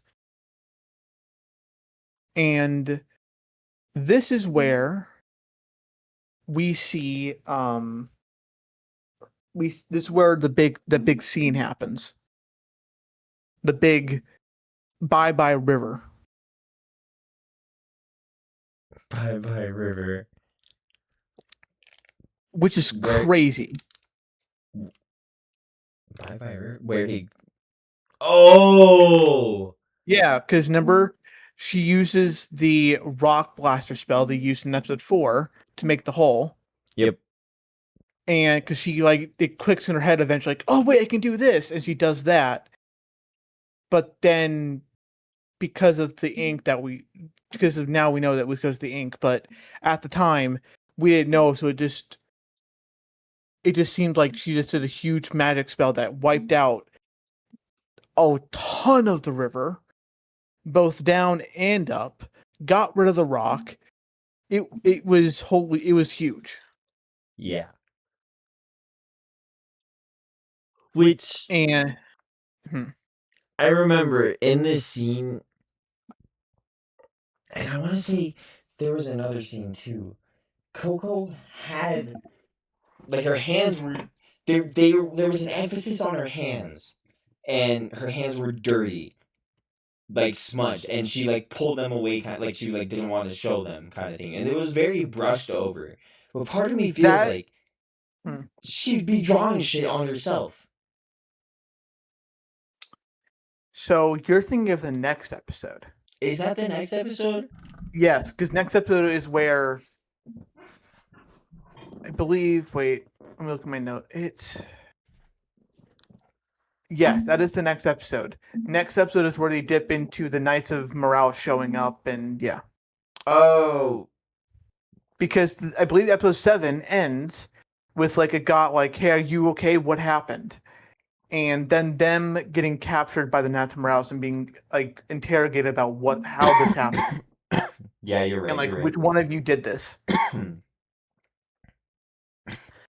But then, then they interrogate him, and I have some notes here. One of which I just realized is not what has already been answered. So let me get rid of that. Okay, so first off, Custis, the kid who was who went down to the dumb kid who got trapped at the riverbank a second time, right? Mm-hmm. Did he not see Coco draw on the boulder? I don't know, because he was right there, and he woke up right before she drew anything. Yes, he was awake, and yeah. So maybe she told him to look away, but if I was him, I wouldn't look away. I'd take a peek. But also, that boulder was pretty big. Maybe he just went to the other side. True. Or went out of his eyesight, maybe. Yeah, that is true. That is true. And then second thing, how the fuck did that spell she used not hurt Custis? Yeah, drill into him. Especially if it was on that scale. Exactly. I'm okay, maybe he doesn't die, but he should be severely hurt. Yeah. But maybe, you know what? I think, isn't the spell called Rock Blast or something, or Blast Rock something? Maybe? Maybe it only affects rock. I guess that would make sense. But how would it know? Because it's magic. That's kind of the answers. It could just tell. Yeah, fair enough, actually. I guess that makes... Yeah, I guess it would make sense. Okay. So... Yeah, so then that's basically all that happens in that episode is they save the kid twice. Because that kid's an idiot. the river gets severely damaged, and magic not any kind of it almost gets revealed. Yep. And Knights Morales, we get our introduction to Knights Morales, like an actual see them in action. Yes. Which, do we know what summoned them there? Like, was it a God's light spell? No, they got a alert that forbidden magic was being used. So I thought that it was like oh shit, forbidden magic was used. But then part of me was like, well, Olgoth's light spell was massive, and they did mention seeing it. So I was like, Yes. maybe that's what got their attention, and that's why they came over. So I didn't want to just jump in on that. They have forbidden magic detectors kind of thing. They do, but they detected what happened with Coco. Mm. Like they detected Coco destroying the river. Right. Yeah. Which also, side note, how the fuck did they get there before Keyfree or Arugio? Teleporter. But but only teleporters we've seen so far are ones that are set up beforehand. Yeah. What if the Knights Morales has like teleport spells placed all over the place for if Maybe. there's an emergency? I guess yeah, maybe yeah. Because they have been established for a very, very long time. True. I don't know. Okay. That's all I have for episode 7. You? No, I think I remember more about the next. No, I think I said everything actually about the 7. Okay. So episode 8. We start with the Knights of Morales and grilling Agat and Coco about who cast this spell. Mhm. Coco admits to it, not like purposely saying, "Oh, I used forbidden magic," but she does say she used the spell. And we see at least the start of how they erase memories, which is fucking creepy. Yeah. That spell is like alive. I don't think it was a spell. I think it was a creature. It honestly might be. Like it literally was like alive. It just like it didn't look like it didn't look like it was like a spell sigil or anything. It looked like it was like a creature reaching out to her. Yeah, it didn't it have eyes? I think it maybe had an eye, but it definitely had hands. Yeah. But See, we also see, and we touched on it earlier, but we'll touch on it again later when we get to that episode. We know Keyfree erases memories. or he had a way to, or at least So either recent he memory. has one of those creatures as well, or there's another Because memory yes. spell. We'll get to that. I have a theory of how he did it. Oh, okay. Ooh. Well, it goes into like another theory I have of Keyfree, but anyways. So episode 8, they're like about to wipe Coco's memories. Keyfree shows up, saves them. Well, no, Techia and Ricochet show up, get them out of their grasp. Then Keyfree and Arugio show up, and Keyfree gets into an arguing match with the head Knights of Morales, who we learn's name is Ethius, or like Eastius, or something like that. They get into an arguing match. They seem to kind of know each other, and they seem to not like each other. So they start arguing, and it takes Arugio going, "Hey, dipshits, people injured here. We're witches. Help them. Even the kids will get that." So then they stop arguing, and they actually start helping each other, helping the people. And the Custis, the kid who was injured, the dad is begging them to fix this kid because when when Coco and Agat were freed from like the Knights of Morales' bindings, their bindings have a spell on them that revert them to their previous state. And so the dad sees this, puts it together that, wait a minute, they could just, revert my kid back to being healthy or something. And he even says, like, hey, can you help my kid? I saw you fix your pendants. Could you fix my kid?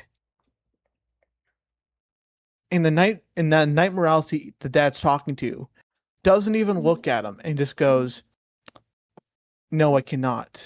We'll take your child to a doctor. And eventually, after the dad argues with this Knight Morales, he eventually backs down and lets the Knight Morales, the knight, take his kid to a doctor far away who can hopefully help. Mhm.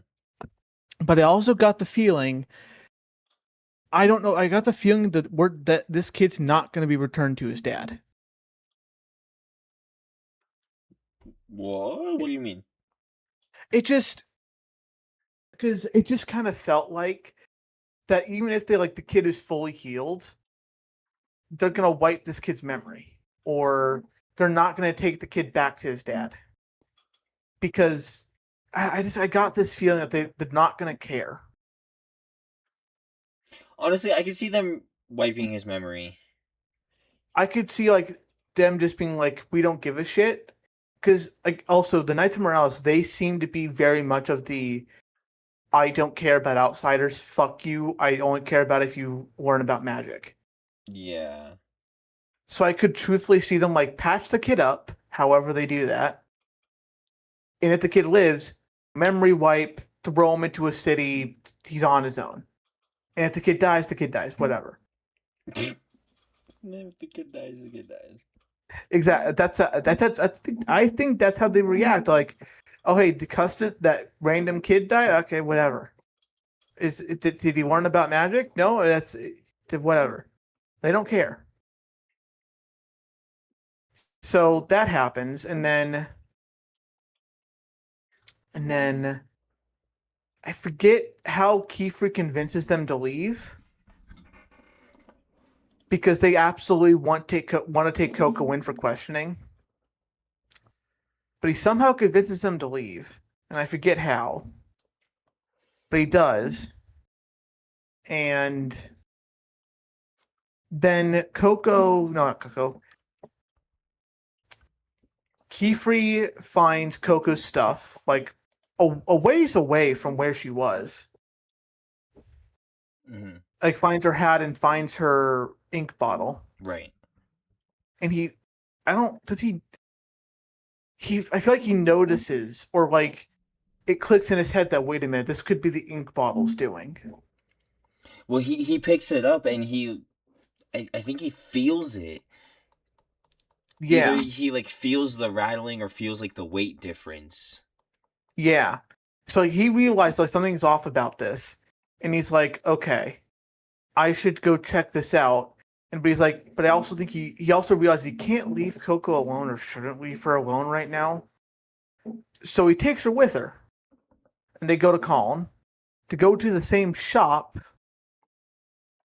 Also, just remember, old guy's name is Nonoa. Mm. Nolnoa. To go to Nonoa's shop, which is closed, and we see another very nifty use of magic when Tarta shows up, and he's like, "Oh yeah, I can let you in," and he just pulls a doorknob out of his bag, sticks it to the wall, turns it, and voila! It's not the shop; it's their personal home or another shop. Yes. Crazy. So that is so cool. It's again such a cool use of magic. And so then Kiefer goes upstairs to talk to Nonoa about this weird being a bottle of ink. Mm-hmm. Oh, also, Kiefer back in episode 5 had tasked Nonoa with studying the ink the Bryn Caps used to trap the kids in the different dimension. Oh yeah. And he had asked him to see if he could find anything. Mm-hmm. So yeah, Kiefer's about to go upstairs. It goes upstairs to talk to him about this ink bottle. Then Coco is about to follow, but stops because Tarta starts talking to her and they start talking about stuff. And she just starts just asking about the different jars of shit around. And he knows the answer to all of them. That's also where we learn that Tarta has something called silver wash syndrome. And it is where he cannot see color. Any color. Basically colorblind. Completely. He only sees silver. And when as they're looking at, when Coco's like grilling him about like what each one is, and she's like, "Hey, what's this one way up here?" And then he's like trying to see it, because when she's like, "Oh, it's this color and it's big," and he's like, "What? Let me see it." And then back with Keyfree, we see him and Enola talking about, first off, the ink from, or like the cantation or conjuration from episode 5. Hasn't really learned much. Only that there is something very different about this ink. Something that is like, it's unnatural, almost. And then they decide to look at this ink bottle, and then they start studying and they realize it is, I forget how they describe it, but, or like what the term is, but basically it is 2 bottles in one almost, but the second one has this coin in it. And that is what's made it more powerful or like forbidden. I don't know if I explained that right, but I think it did. And then Keyfree kind of getting impatient almost, or jumping the gun, because he has a solid, tangible lead with this in his hands right next to him, decides to test the ink out with a simple light spell. He uses this light spell, and it blinds the entire building. Everyone inside. Yeah.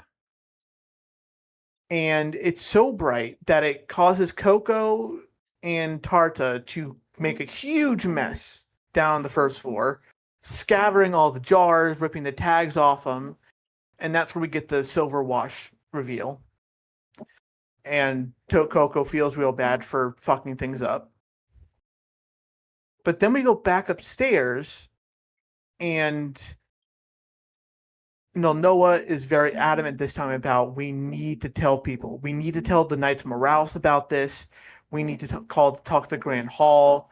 We need to tell them everything, because this is huge. This is big. And then we see Keyfree do something that I was not expecting. We see him menacingly approach Noah, and then it cuts. And we don't know what happens for a minute. And then he goes outside, explains Silver Wash to Coco, how if there'll ever be a cure, yada yada. They leave and go back to the Atelier. But then the granddad Noah is for putting all the jars back. And Tarta's like, "Hey, I'm sorry about that big mess, but also, hey, what was that light?" And the granddad's like, "What light? Do you think you're seeing what light?" So, yeah. Keyfree erased Noah's recent memories. Oh, yeah, because it had to have just been recent, because he remembered the kid. His kid. He remembers grandkid, yeah. Because that is something that also is like, when the Knights of Morales wipe your memories, it is all of your memories. You don't know who you are. You don't know your family. You know nothing. You know nothing. They don't like selectively pick out. They wipe everything. Oh, so it is different. Yeah, I'm pretty sure that's the case. But yeah, so Keyfree wiped Noah's recent memories. So holy shit, I can't believe he did that. Yeah. Why would he do that? What? Yeah, why? I thought they were friends. And it's just like, okay, he wants the bottle of ink for himself. We can We know that from the next episode. But why go to such lengths to keep it hidden? Why does it matter so much that he's the only one with access to this? That's what I'm saying. And still, at this point in the show, I'm still convinced, or like, I was still convinced that he might be trying to join the Brim Caps. That's fair. Also, Like- one more thing I did. What's up? No, I was gonna say just it wasn't until this latest episode that I didn't think that. That's fair. So then also something else we got is we get a small scene with the brim caps, with the eyed mask brim cap. Mhm. And we see him with his own bottle of ink, but we also see that he cuts his hand and drips blood into this bottle. Oh yeah, yeah. So brim caps are adding their own blood to the ink, which I guess makes it stronger. Yeah. Which I guess is also forbidden, but also I don't think have they specifically said, hey, you can't add like your own DNA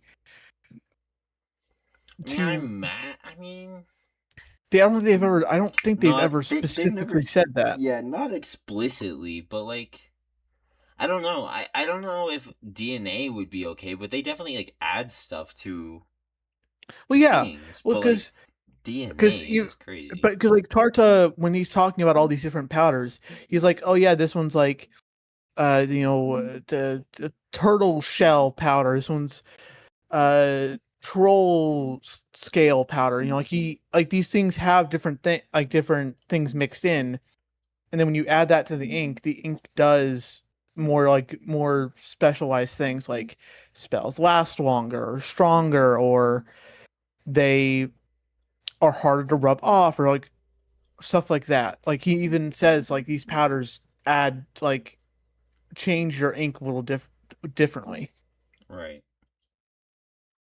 So adding stuff to ink is not a new thing or like a forbidden thing, but adding blood is, or at least what comes of adding blood to the ink does something that's forbidden. It's very What if brim caps don't even use the tree though? What if theirs is like strictly blood and whatever else? Oh, you know what? Back when we first learned about the trees, they mention, or Nola mentions that like, hey, the trees are like very sacred to witches. Yeah. What if like all of the trees are like, heavily guarded or heavily watched? So brimcaps can't get to them. Like can't make their own ink so they because of have that. to use their own blood. Yeah, that would make That's sense. the blood correlation. That's So, why. Yeah, the trees are in fact like witch blood. witch blood and like tree hybrid. Yeah. Or similar enough. Yeah, damn. Interesting. Okay. And the brim caps Okay. literally just have to use their own blood. Yeah, they don't have access to like a standard tree.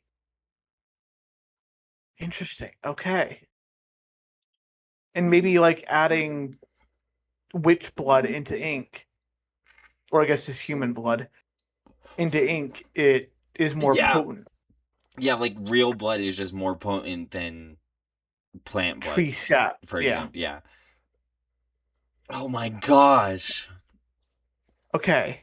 That's an interesting theory that hopefully we get an answer to. Yes, that would be cool. Okay, so that's everything that happens in episode 9, because they just leave at the end.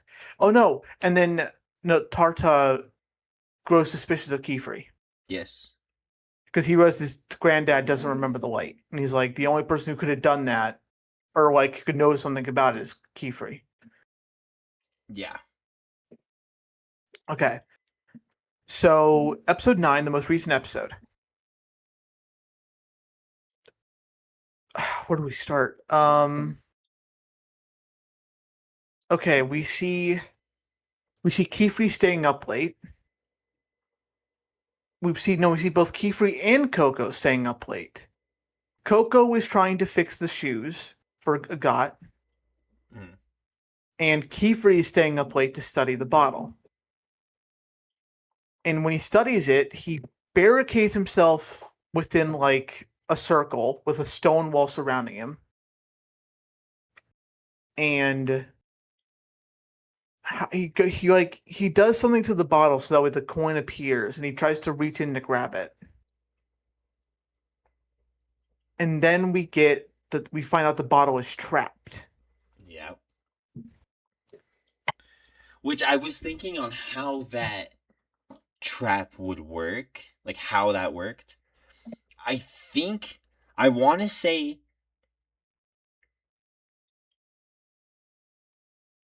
actually no, I do want to say. I want to say the coin is like carved into it, right?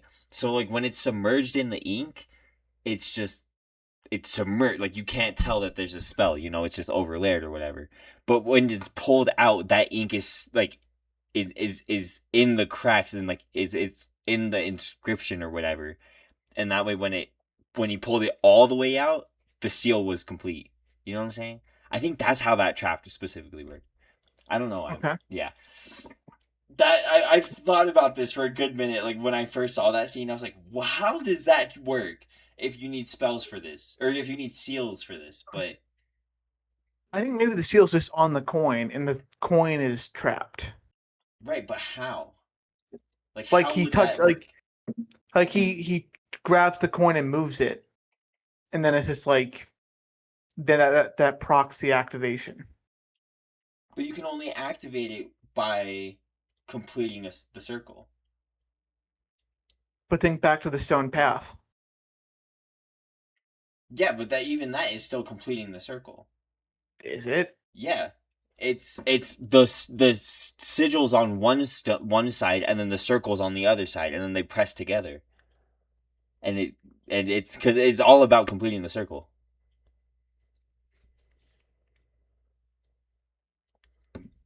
Yeah, you're right. Okay.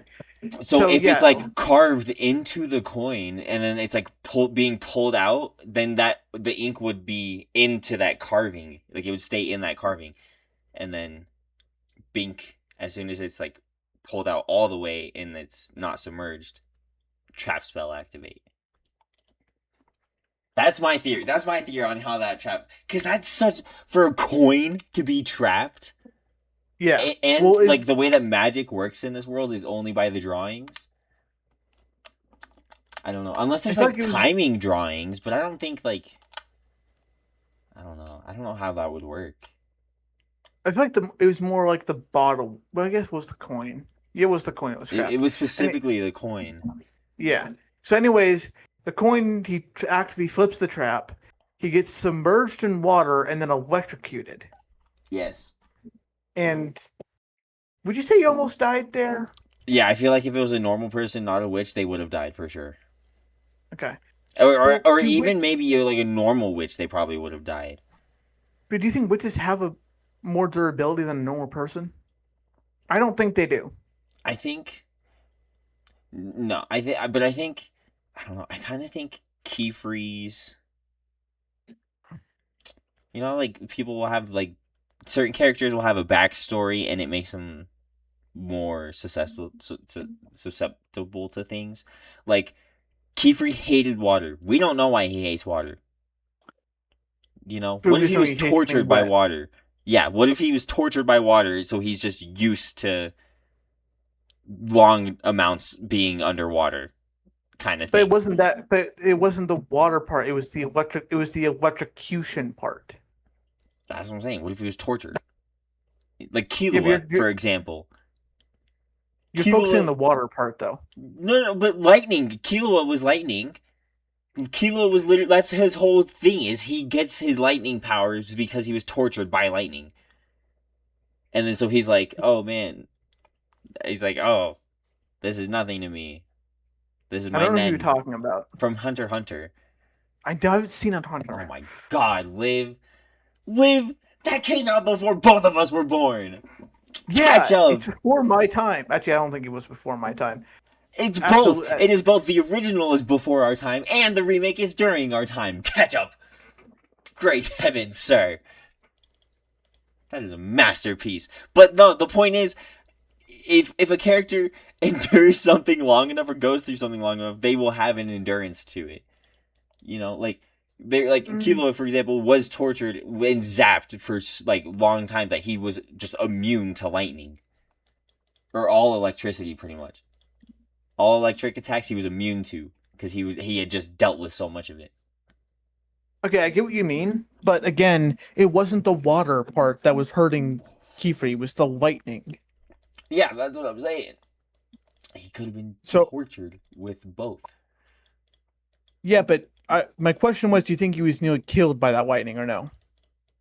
Oh yeah. Well, yeah. No, I think yeah, but then it led into the do, which is have a higher. Oh yeah, but I don't. But that's more of a you're going. That's like you're going specifically Kiefer is Yeah. is immune is.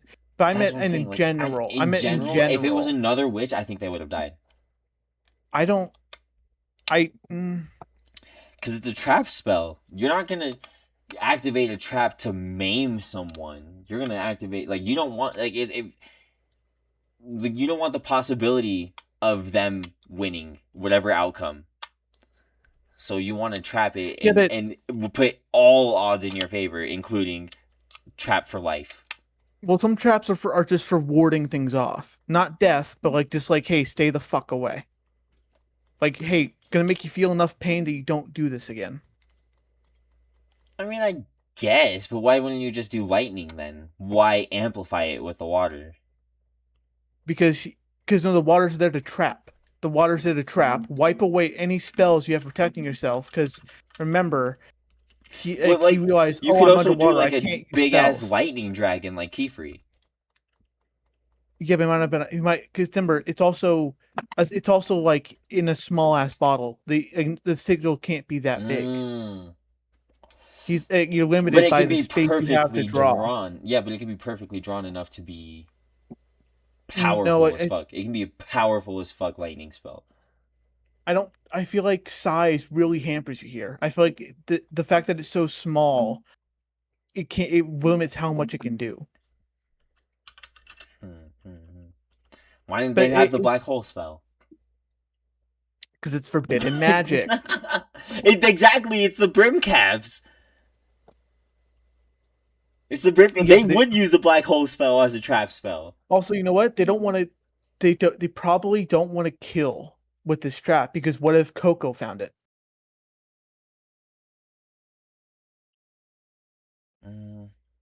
Well, but then he said that they can monitor through the coin or whatever, right?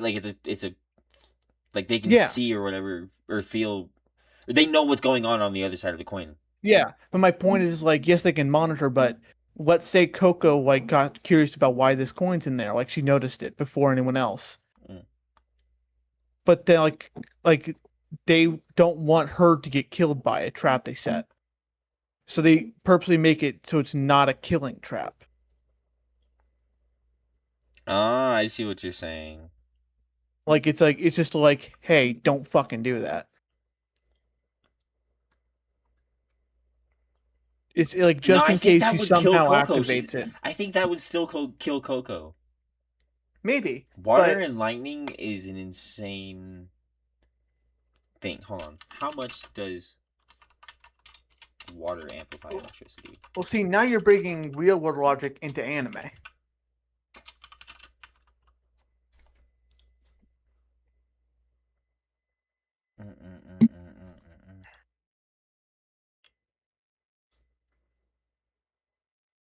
Bro, that gives me absolutely nothing.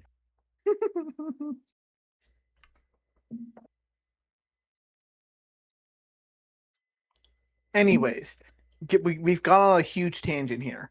Approximately 18%. 18% increase to lightning, Liv. Lightning, which is already an insane attack. Okay. But again, anime logic. You're using the logic of, oh, hey, if you get hit with something enough, you've grown immune to it. That's anime logic, not real world logic. No, that's real world logic too. So if you get shot 100 times, you just grow immune to bullets, huh? Let's test it. Okay, give me a gun. I'll shoot you. That's a joke. If I was wearing a vest, and we did it, I That's guarantee I would build super. like massive calluses on my chest and stuff, and I would eventually become naturally I bulletproof. think you misunderstand how calluses work, but okay.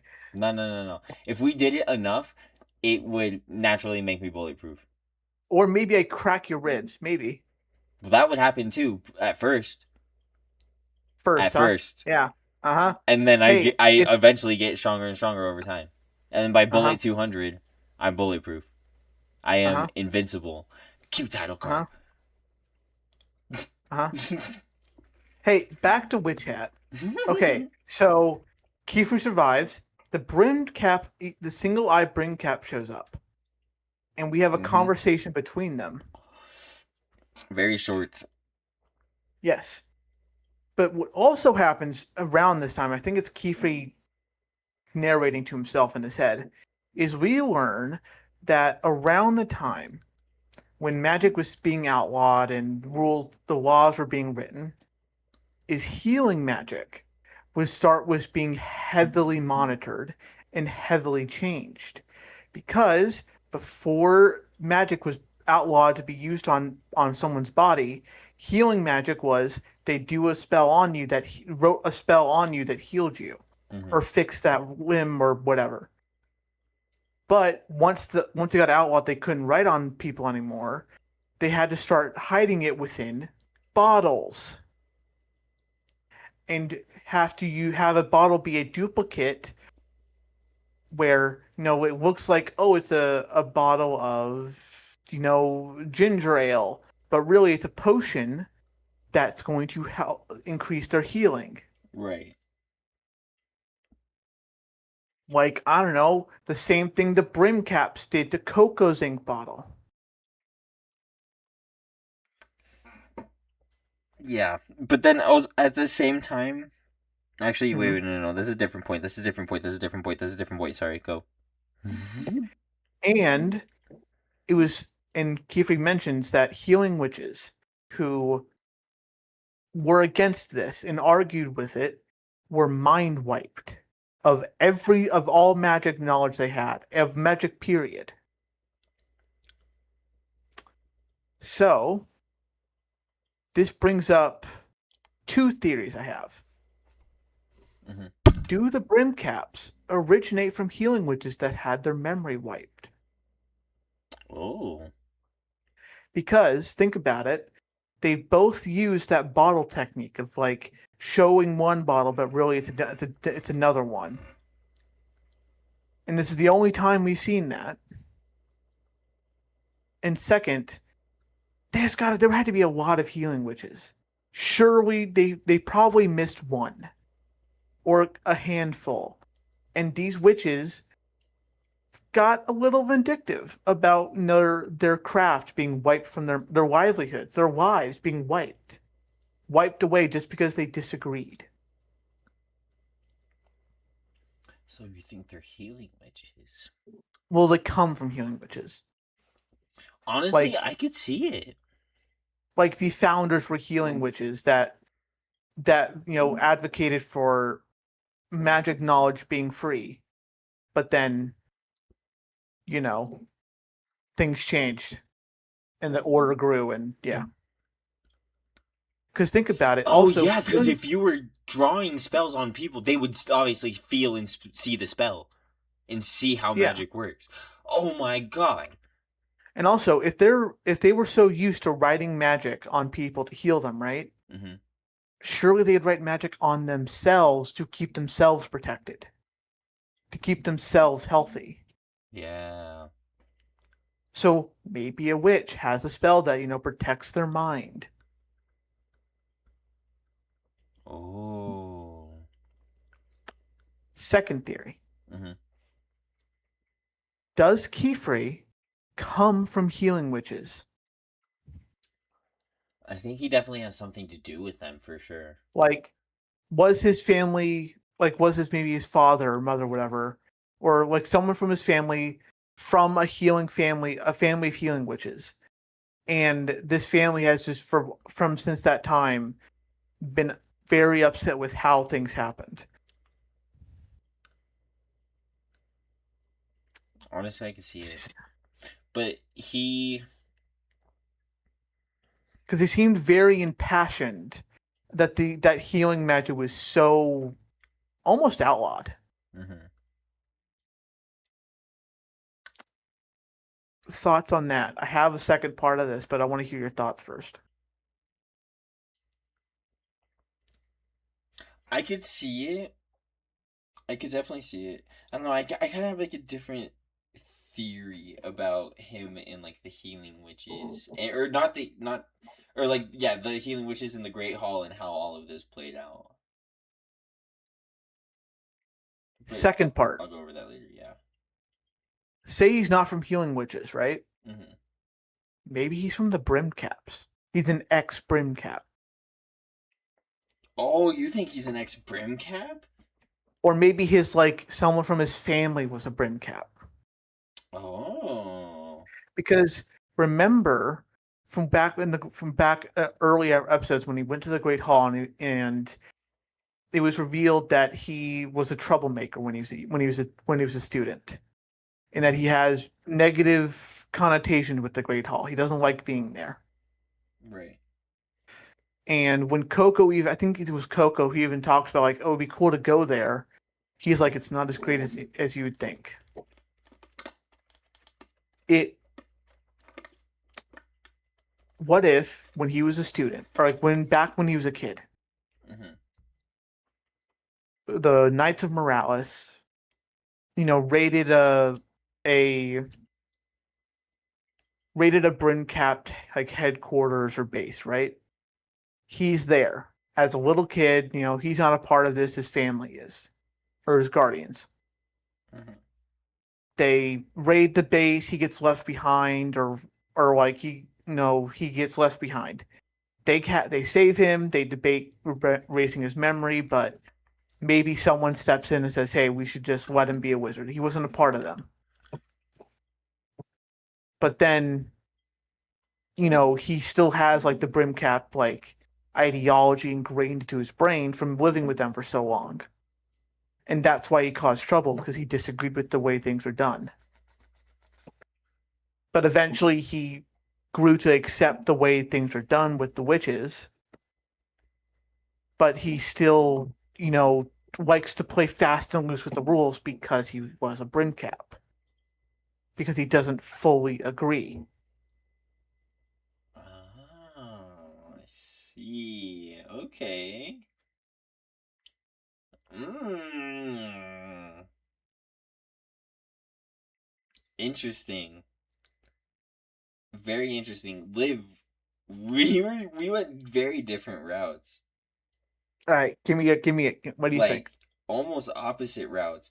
I was thinking I was thinking of a possibility of him being an ex Knight Morales. Okay, interesting. Indeed, and that's how him and what's his face would know each other and not like each other because they worked with each other for so long. And we're like, kind of got like, I was getting like a rivalry vibe between them, you know. Okay. But like, I think, oh, fuck, I don't even know where to start. Um. Okay, I think my theory is I think he was a Knight Morales, and there was some stuff going on with the brim caps because at the end of episode 9 he says like he's like the brim cap like disappears poofs, which is super freaking cool by the way. And Yes. i think I think that was like I think that spell like I think like did you see how they had like tattoos? Yes. I don't know, that was pretty cool. I think that they have a teleportation spell on them and they can teleport wherever they want. That Makes would be sense. Yeah. sick. But 'cause he said at the end of that episode, "I will get back what was taken from me," or something like that. I think that Oh fuck. I think there was some kind of forbidden spell used from the Brim Caps, not to kill a family member or loved one of Keyfree's, but to like kind of petrify how like dead but not dead, you know, to one of his family Mhm. members. And at the same time, all of this medical outlaw was going on. They couldn't do the spells and stuff, so he couldn't they couldn't save his loved one or whatever. So then he started to gain resentment towards the Great Hall. I think that would have made him leave the Knights Morales and become his own little witch and start his own hunt on for the Brim Caps and go into that whole thing. Because as well as but he's missing an eye, no? Or not missing it. Is he missing an eye? Hold on, No, please. he's not. He's I not don't think he missing an eye. is. There's something different about. Hold on, please.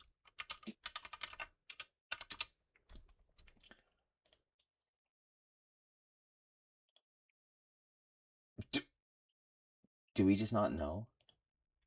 I Why is think like every picture he just has one eye out? well, yeah, that's part of his character design. It's like his right eye is always almost always hidden.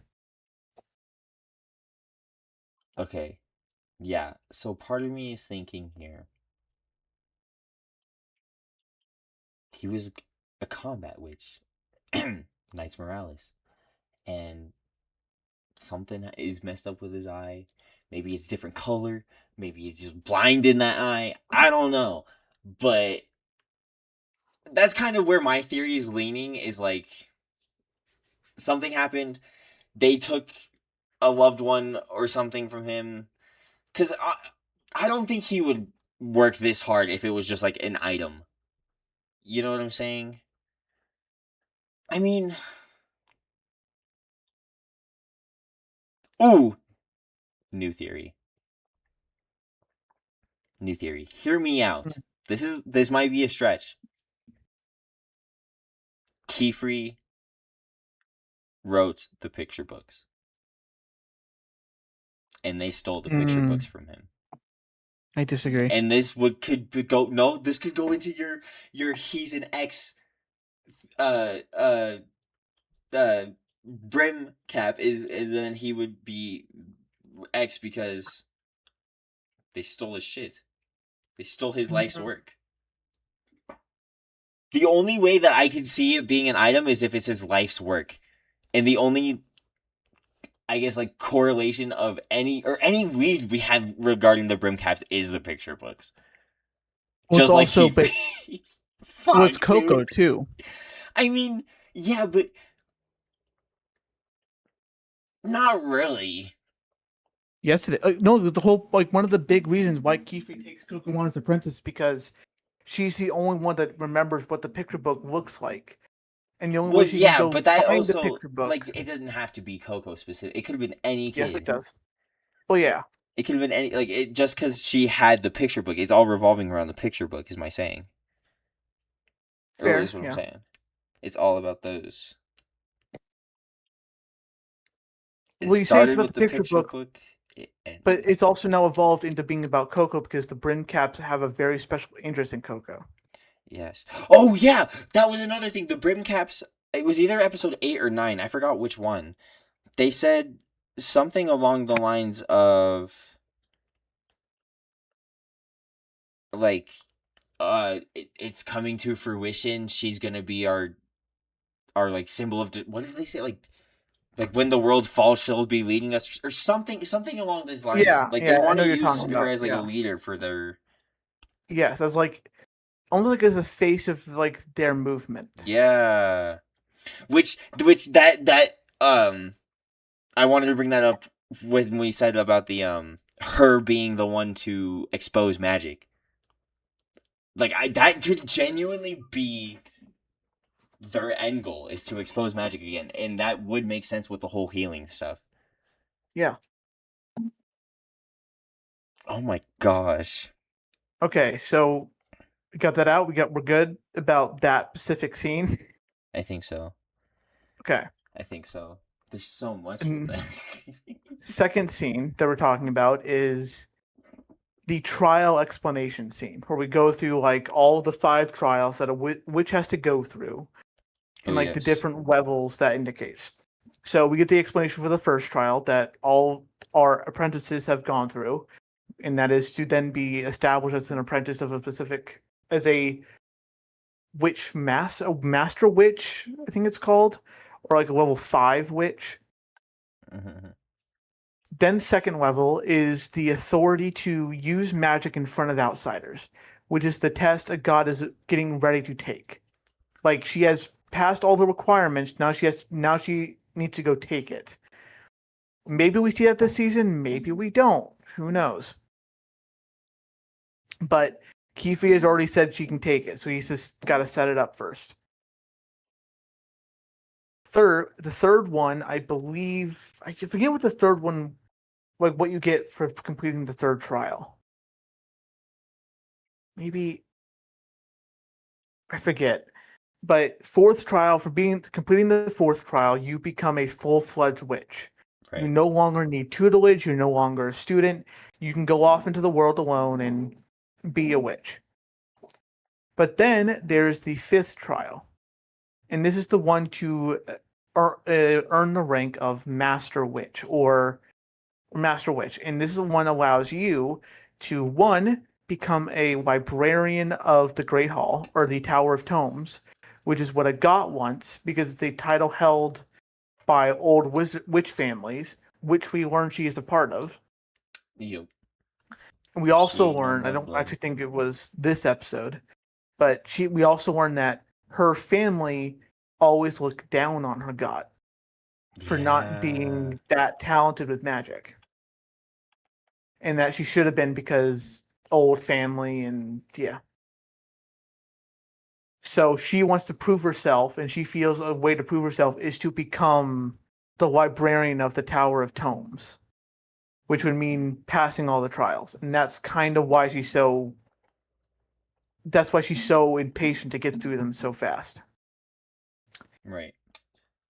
We We also learn that Raicha hates tests. Like, not even like, oh, they make me nervous or I dislike doing them. No, she hates them.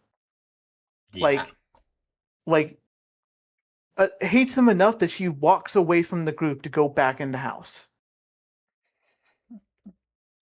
And that is very interesting because we know very little about her. Yeah, she's very quiet.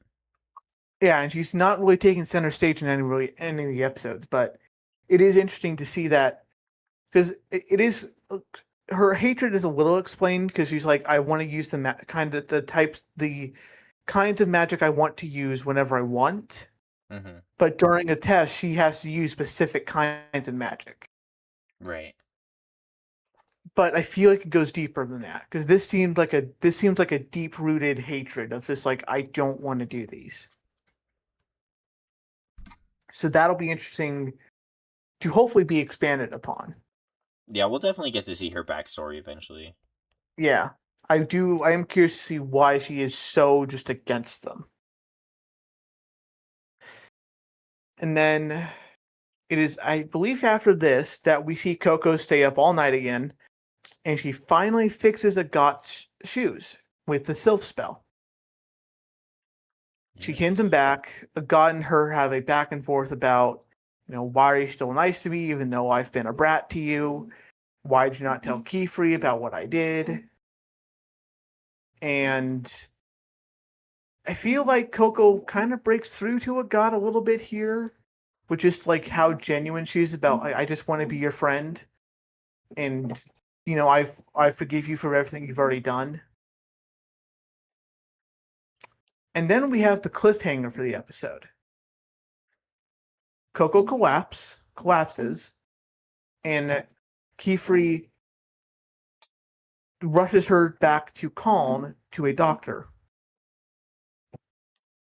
And then we have the second cliffhanger where Tarta confronts Kiefer about why his granddad doesn't remember the light, the explosion of light. Oh, and also minor reveal, we find out that Tarta, even though people know he's from a witch family, he has not revealed to people that he's not been taught magic and that he can't see color. Yeah, he tries to keep it He- hidden. Yeah, he plays that close to his chest. So yeah, and that's all everything in the episode primarily. So the kid's gonna have his memories erased next episode, right? Maybe, yeah. Yeah. He's gonna be right next to Granddad. Yep. Or something will happen. We'll see. I truthfully, I feel like the memory erase thing is definitely like the obvious. It's like the obvious outcome. Yeah. But I feel like that's too simple. Yeah, Like I also think for Kiefer, that's like that's his last case resort. yeah, he doesn't like doing that. Yeah, because he says like explicitly like memories are Also, their life. Yes. to add to your theory about him being from the Knights of Morales, the Knights of Morales are the only people who know how to erase memories. Yeah, that's what I'm saying. And he's just like wielding that, like threatening it willy nilly. He doesn't do it willy nilly. Well, yeah, but like he's just he's like he's capable. He's threatened it, and he's shown that he's able to do it. Well, when he threatened it, he did it. He doesn't threaten it. He only uses it if he has to. He doesn't threaten it. Because to threaten it would raise more alarms. Yeah. But see, he could be ex-Knight Morales. Could be. I Can't. We'll see. We'll see. Indeed, this next Monday. But that is everything I have from episode 9.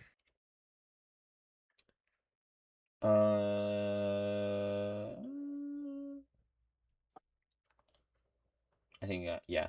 I think I'm good. All right. So 3 hours later.